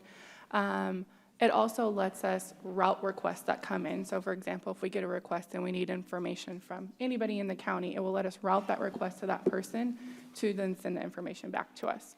But most of the cost for the program comes from the data storage. We are getting 2 terabytes of storage for data. That is big enough to upload any dash cam, body cam, videos, audio, all of that, as well as all of our paper documents, which is sometimes problematic with those, especially with those videos. Some of the requester-friendly features is that on the dashboard, it will have an FAQ section for requesters where we can put frequently asked questions and the answers to those so that every requester can see that every time they go online. It provides a form that the person can just simply fill out. We get that request kind of often as well. It also, I think one of the main features of it is it allows requesters to view and search previous requests that have been submitted and we have fulfilled. We get a lot of redundant requests, or we get a request, that's just slightly different than one before. And I think a lot of it is if a requester knew that something of that sort has already been requested before and can already see it, it would not only help them, but it would help cut down on the request that we're fulfilling on our end as well. So that information would be at every requester's, or if they don't turn into being a requester, every citizen's use. It would be at their disposal. They would see all of those requests that have been fulfilled and the information that was provided pursuant to those previous requests. So then that means that a person that didn't initially request that could view that Correct. without any cost? Correct. No cost associated with it whatsoever. It also will provide for what they call a trending topic tool. And so let's say if somebody is interested in, I don't know, we've had a lot of COVID requests lately. So something related to COVID, as soon as they start trying to type in the topic that they think they're going to ask for, it will pop up trending topics for them to click on and then see all of that information that has already been requested and provided already. There's no file size limitations, which again is very big for us with audio and video. And it will also provide online payment capabilities, which we don't currently have. Currently, requesters are having to either mail or hand-deliver checks for payment. We've had a lot of requests for online payment, and this would integrate that capability. And will it make it like universal, like, oh, this is a 10-page report, 10 cents a page? So all of the costs for Public Information Act requests are laid out in the PIA. So that is some of our frequently asked questions that I plan on putting on there too, is exactly what costs are associated with it, because we get that request a lot. And so it'll break down what the costs are associated with requests to help people figure that out. And are you able to expand at this point? Are there consolidation attempts going on with public information offices? There are. So we have been in talks with, currently the way the system is set up in Hays County is there's 2 different offices fulfilling Public Information Act requests, our office and the Civil Division and the DA's office. And that can sometimes lead to confusion and not a lot of consistency sometimes, even no matter how much hard we try. So we have been in talks with the DA's office and the Sheriff's office because they get a lot of the requests have to deal with them, law enforcement related. And everyone is in support of our office handling all of the PIA requests for the whole county. If I may, that's actually what item 31 is related to. Right.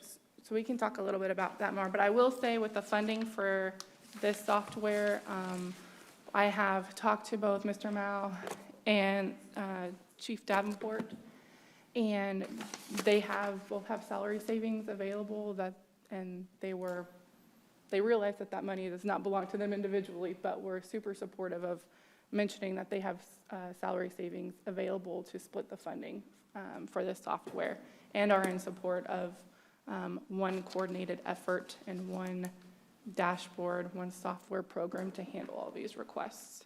I think some county side positives are that there's unlimited county employee users. So both Deborah and I can use it, and if God forbid something happened to both of us, Mr. Kennedy could tag on those two. There's also storage. You negotiated a lot of storage. Storage, right. It typically comes with 1 terabyte, and we negotiated 2, and then negotiated the additional, there is usually additional cost for the online payment software, and we negotiated that, getting that included for free as well. Good job. Thanks. Just a little bit of background. Jeff McGill with IT has been through demos with this product and has looked at all of the information technology side of it and is comfortable with it, they use all sorts of encryption capabilities to protect the data. They're audited multiple times a year by a third party. And I think the huge positive is that this software it's compatible with Microsoft 365 for all these lovely email searches you guys always hear about us doing. So what it will do is it will take our Outlook messages and turn them into PDFs with the attachments for us, which right now is taking hours upon hours upon hours of our time. And it will then let us redact within that software as well.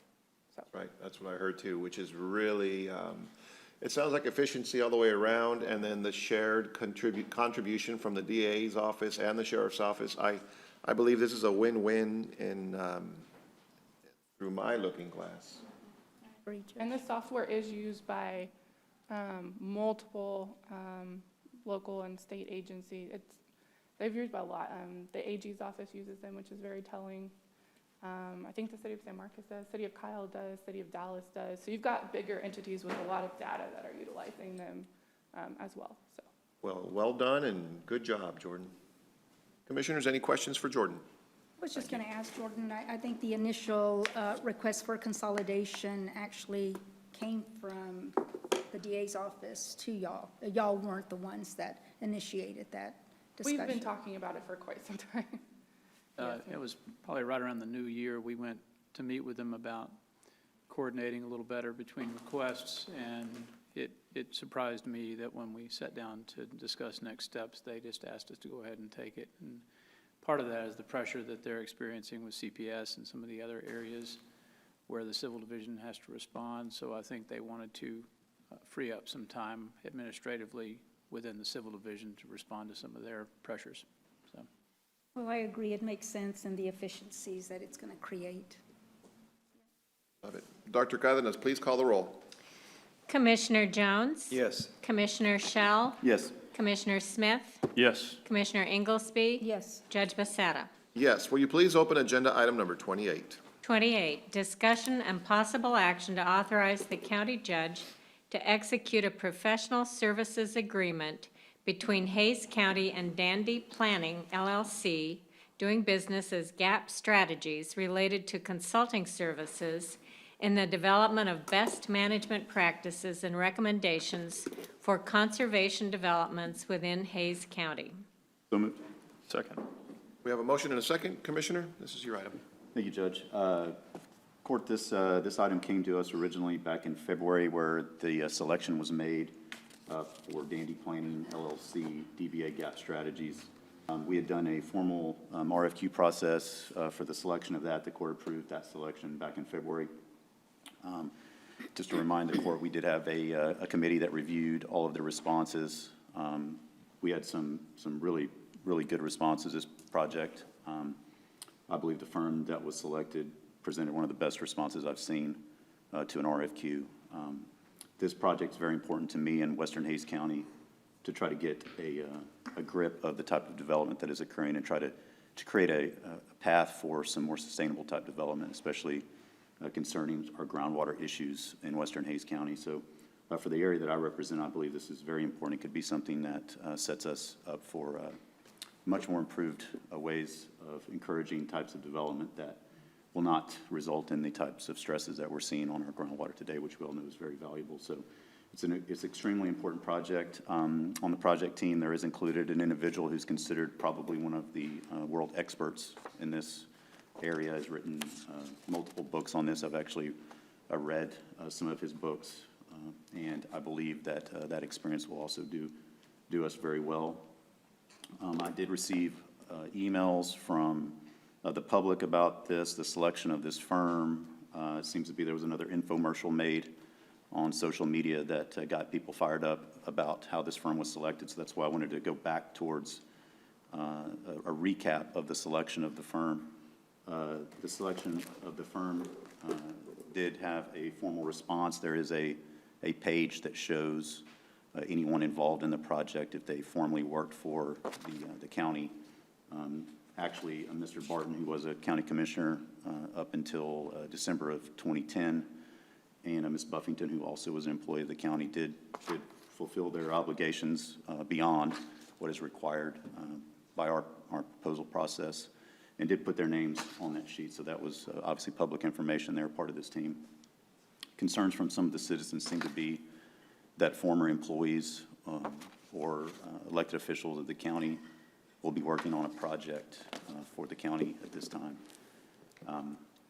I believe in this case that is an asset to this project.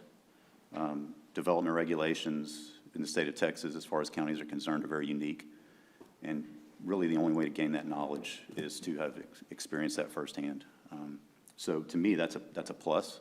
It allows us to have someone that has firsthand knowledge and was very involved in that, in regulations and development regulations in their times here at the county, and then also put together a team of experts that, if anyone were to see the response, I think would agree that it is a team of experts, and I believe they will do a great job for the county. We do have representatives of the firm here. If there are any questions for anyone, there is a very good synopsis of the program and the project and some milestones and what we intend to accomplish. There's a lot of public participation and involvement in the process. You know, I'm looking very forward to getting this started. I think it's going to be well received in my precinct, and I hope across the county. So I just got a quick question. So basically, we're just approving the contract. We've already approved the firms, right, in February. So this is just to approve the negotiated contract. Correct. The court made selection of this firm and its sub-consultants in February, I think it was the 25th of February. And I got one other question. On our disclosure statement, how far back is it, if they've ever worked for the county, or how far back? 4 years. So they didn't even have to disclose on this one? They did not, but I think it probably just a good measure to go ahead and disclose anyway. It's been 10 years, okay. Commissioner Inglesby, any questions, comments? Yeah, just a little bit on the selection process, and I guess they were RFQs that were submitted. It was a formal RFQ process. We had 3 respondents to that process. Like I said, they were all very good. I think all understood the project scope and what the intent was, but I believe the selected firm was number 1 on all of the committee members' list. And can you just tell me how many people were on the selection team? I believe we had myself, Ms. Strickland, Alexander Thompson. It was just 3, right? Yes, those 3. So someone from Development Services and then someone from Natural Resources, since they'll kind of be together. This project will encompass both. I guess one other question that I have, and just because it was brought to my attention that, you know, we need to be careful that we spread work around and that we don't give to the same firms over and over again. I don't believe this is the case here, but I was asked for that information. I will provide it, but anyway, I just wanted the court to be aware that that is a concern of some, maybe many, and we just need to be, aware of that.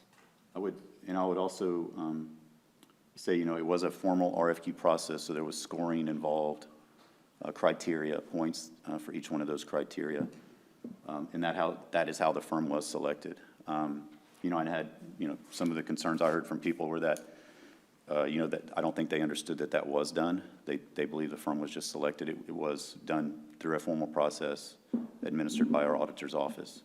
I think it would probably be wrong if for some reason we didn't select a firm because of an individual and their prior experience at the county or their political preferences.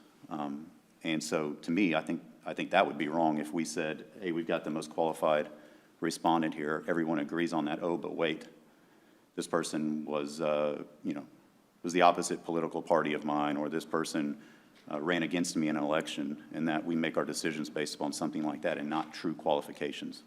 And in this case, I'm convinced that the firm and the firms represented, it's a team of firms, will provide us with, with the best project of all those that responded. So I would stand by that. Commissioner? To your point, I think that we've had this conversation before, or a very similar conversation, and I think the example I used, you pointed out Mr. Borschling, who he's not here anymore, but I wish he was. I'm going to use him as an example because I did the last time we had this conversation. The one thing that Mr. Borschling has is experience with the county and a history with the county, working as an employee and knowing exactly what the expectations of the county are, knowing exactly what we want in a project, and how to do that at a level of not only experience, but number two, cost effectiveness to the taxpayer. And one of the things that I have a real concern about is unilaterally banning anyone from applying for work or trying to get work with the county simply because of a previous relationship, when in fact that could be the absolute best thing for the taxpayer of Hays County. And I hope that we don't ever get to that point. I hope that we are good enough stewards of the taxpayer dollar, number one, and number two, don't get in our own way in looking at the qualifications of someone, because I think that number one has to be the reason that we select any firm, is they're qualified, they can do the job, and they do it well at a benefit to the taxpayer. So that being the case, whenever we had a very similar discussion, like I said, actually in February, whenever we voted on this, and I believe at that time, I may be incorrect, but I think it was a unanimous vote on that selection. Maybe I'm wrong, but I believe it was. Thank you, Commissioner. I know that we hired former commissioner from Precinct 4, and I'm not doubting her performance in any way, Ms. Karen Ford, for parks and open space and overall conservation conversations. And I wanted to ask, how many contracts do we have? Because I'm a huge supporter of conservation. I really am. It's a very big deal. What happens on the western part of the county, if not handled right, floods the eastern part of the county. So conservation is right up my alley, but so is fiscal stewardship. And so what I want to know is, how many conservation contracts do we have in place right now? And would we call former Commissioner Karen Ford's conservation effort? Her efforts are with the Parks and Open Space Advisory Commission, so that could include any type of park project. Could include a conservation project or an open space project. Could also include parks. Commissioner Ford was also a county commissioner for Hays County in Precinct 4. That term ended in December of 2010 as well. She and Commissioner Barton went off, they've both been gone 10 years. And so, Mr. Kennedy, were you going to add something? Sure. I mean, just off the top of my head, and I'm sure this is not a comprehensive list, but we have a lease with the Dahlstrom Family Trust for the Gay Ruby Dahlstrom Preserve. We have an ongoing contract with the Nature Conservancy on Sentinel Peak Preserve. We have contracts with specialists who assist us with our RHCP, our Regional Habitat Conservation Plan, including Blair Wildlife. And I'm certain there are others, but those are some conservation. Thank you, Mr. Kennedy. I really appreciate that. My thinking is simply, I see the infomercial, good name, as a vessel of communication, because times are very different today than they were even in February. We have food lines, we have a lot of things going on that are totally obliterating families and households and everything else, not only locally but regionally. And so with a higher level of scrutiny, I am looking at how we're using the money, and I'm not going to apologize for double checking and triple checking and seeing if this $200,000 contract can be delayed or can be moved to another time, because, correct me if I'm wrong, Marisol, but we're not even going to know our sales tax effect until the 12th. Am I right? Yes, for. And, oh, yes, ma'am. If you'll start again. Yes, around June 11th is when we'll know, or June 12th, what the April sales tax numbers are going to be coming in as. However, this project is being funded through a special revenue fund, the Infrastructure Improvement Fee Fund. And so I'm just being hyper vigilant with taxpayer dollars, however they may be labeled. And that's just my opportunity to say, hey, do we really need this right now? Is this something that can wait? Can we can we slow this one down because it's a chunk of money? And that was that's part of my big push on that front. And that fund was created in development services budget to provide opportunities like this related to development to offset the impacts of development. And so to me, this type of project is suited for that fund. That fund would not be used for purposes outside of that. So I believe that that's an appropriate use of that fund for this type of project, because that's the reason that that fee was created. And Commissioner Ford's Parks and Open Space, is that coming from that fund too? I believe it is. Not positive. I believe so, yes. Yes, it is. And I believe that also is an appropriate use of that fund. Yes. In addition, that fund is actually meeting revenues at the moment. It's what, I'm sorry?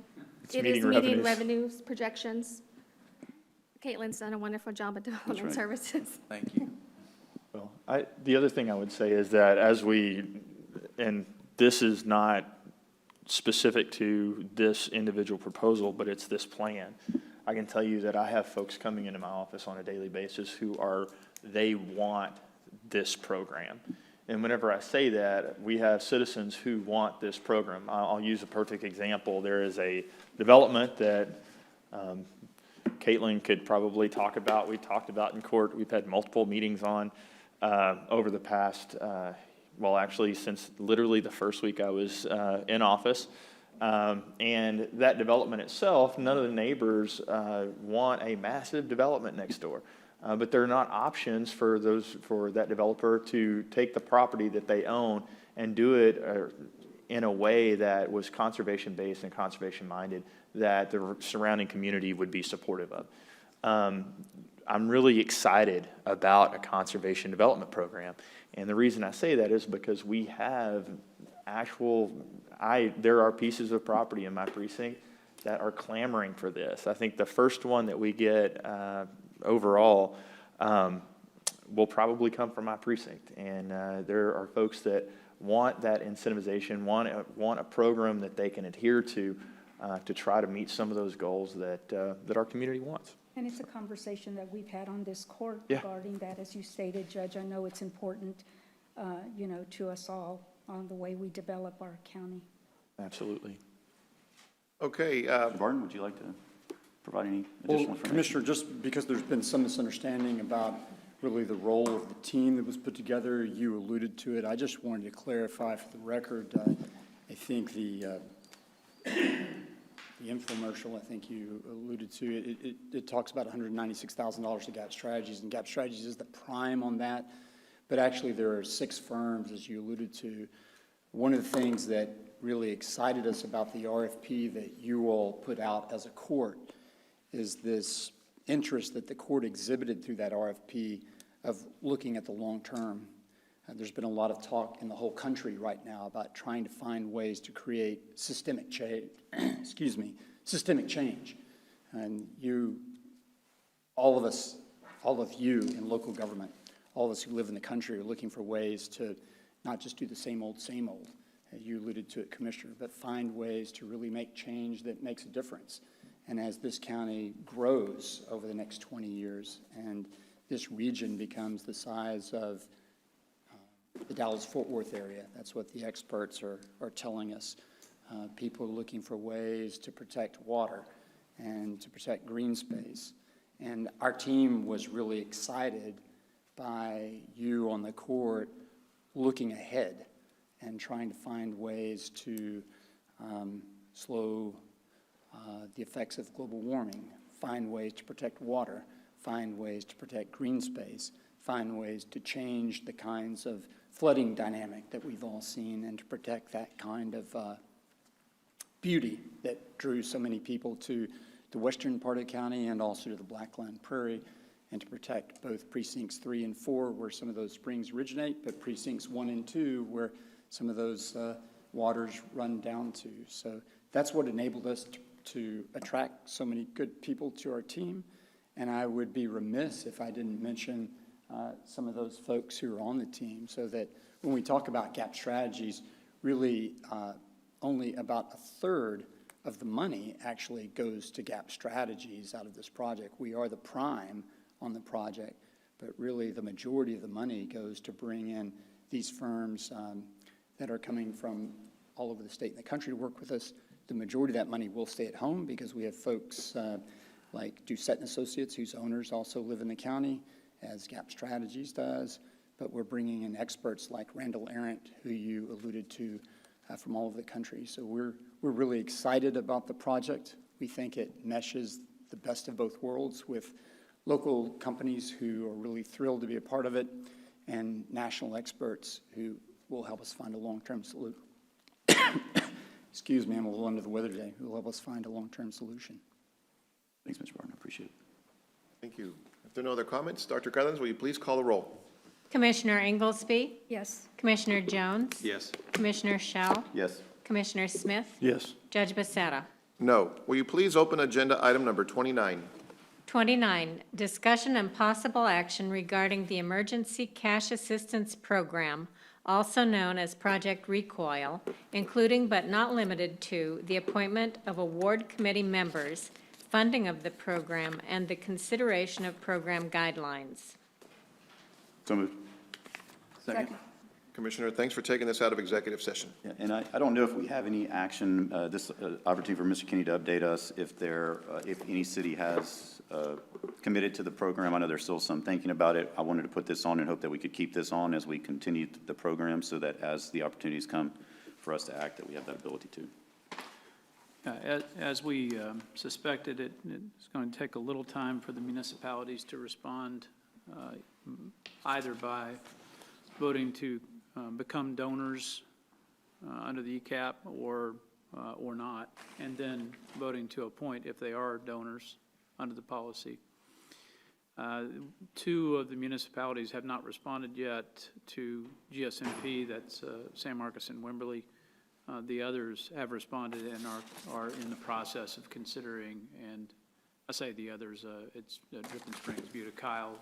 We assume some of the smaller municipalities will not be participating, but those are the ones that Jason Giulietti has tried to reach out to, and he has not responded back yet. So they have not responded back yet with a firm answer. So. I'm really not, are we anticipating them contributing financially? I'm going to be, I know Buta's not. I think Buda is interested in becoming a donor. They are running their own program, and so they're trying to figure out how to make that fit with the program they already have.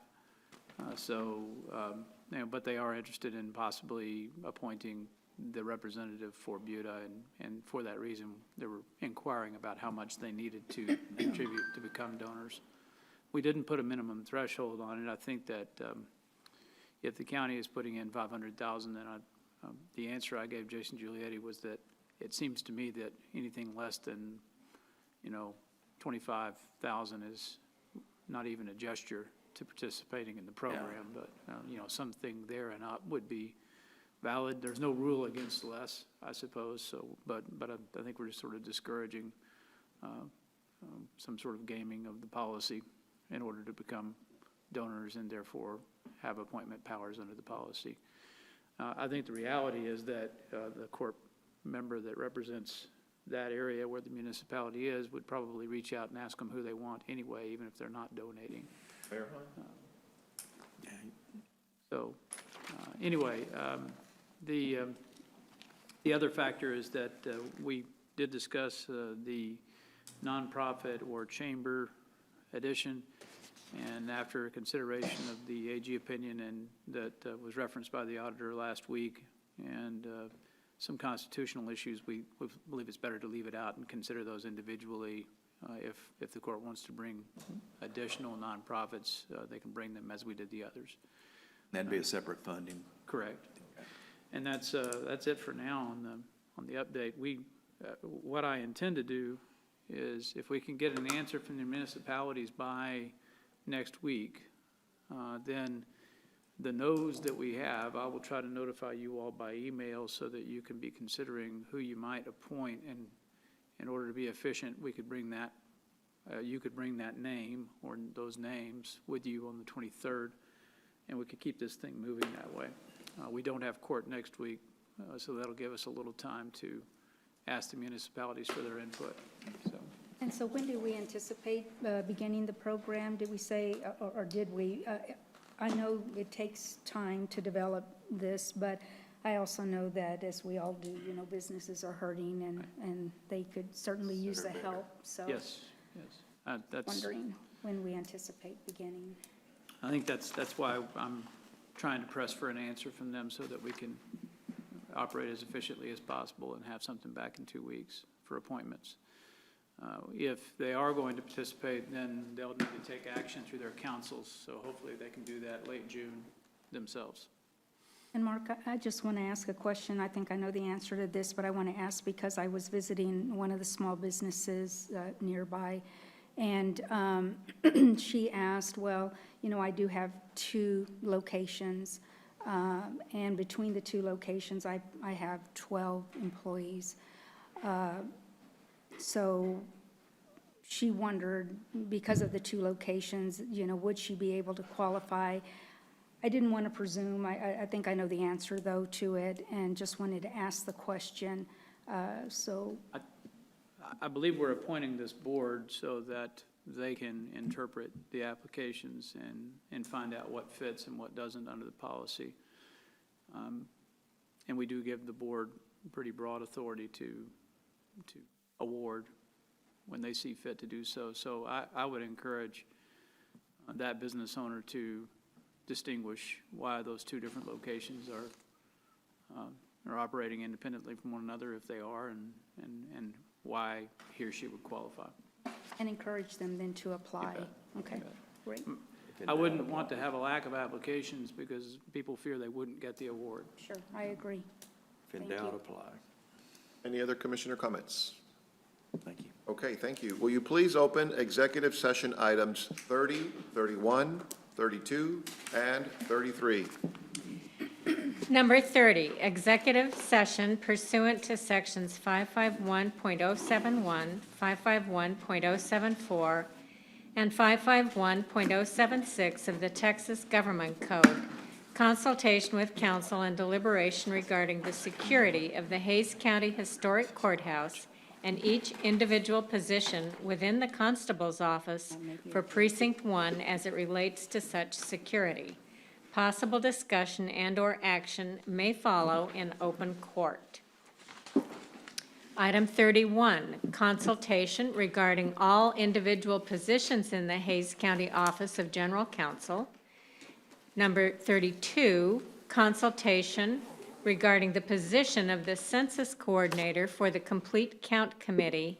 And 33, consultation regarding all individual positions in the Hays County Office of Countywide Operations.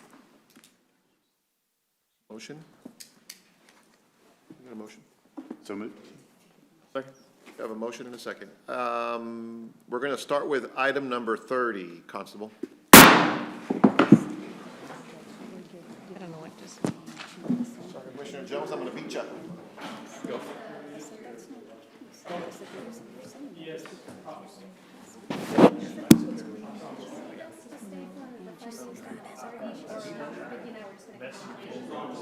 Family chat, because I hadn't talked to them this morning. They weren't, I don't think so. I know, it's just a big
Hey, thank you for bringing it back. Do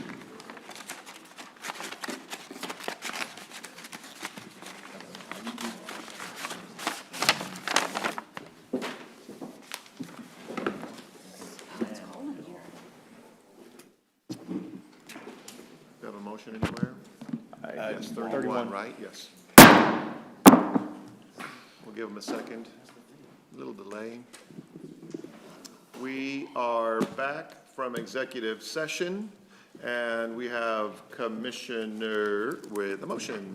On item number 31, Judge, I move that we authorize a regrade of Administrative Assistant 3, slot 0271-017 in the Office of the General Counsel from a grade of 110 to a grade 112, retitling the position to Public Information Coordinator, approving the job description presented in executive session, and amending the budget accordingly.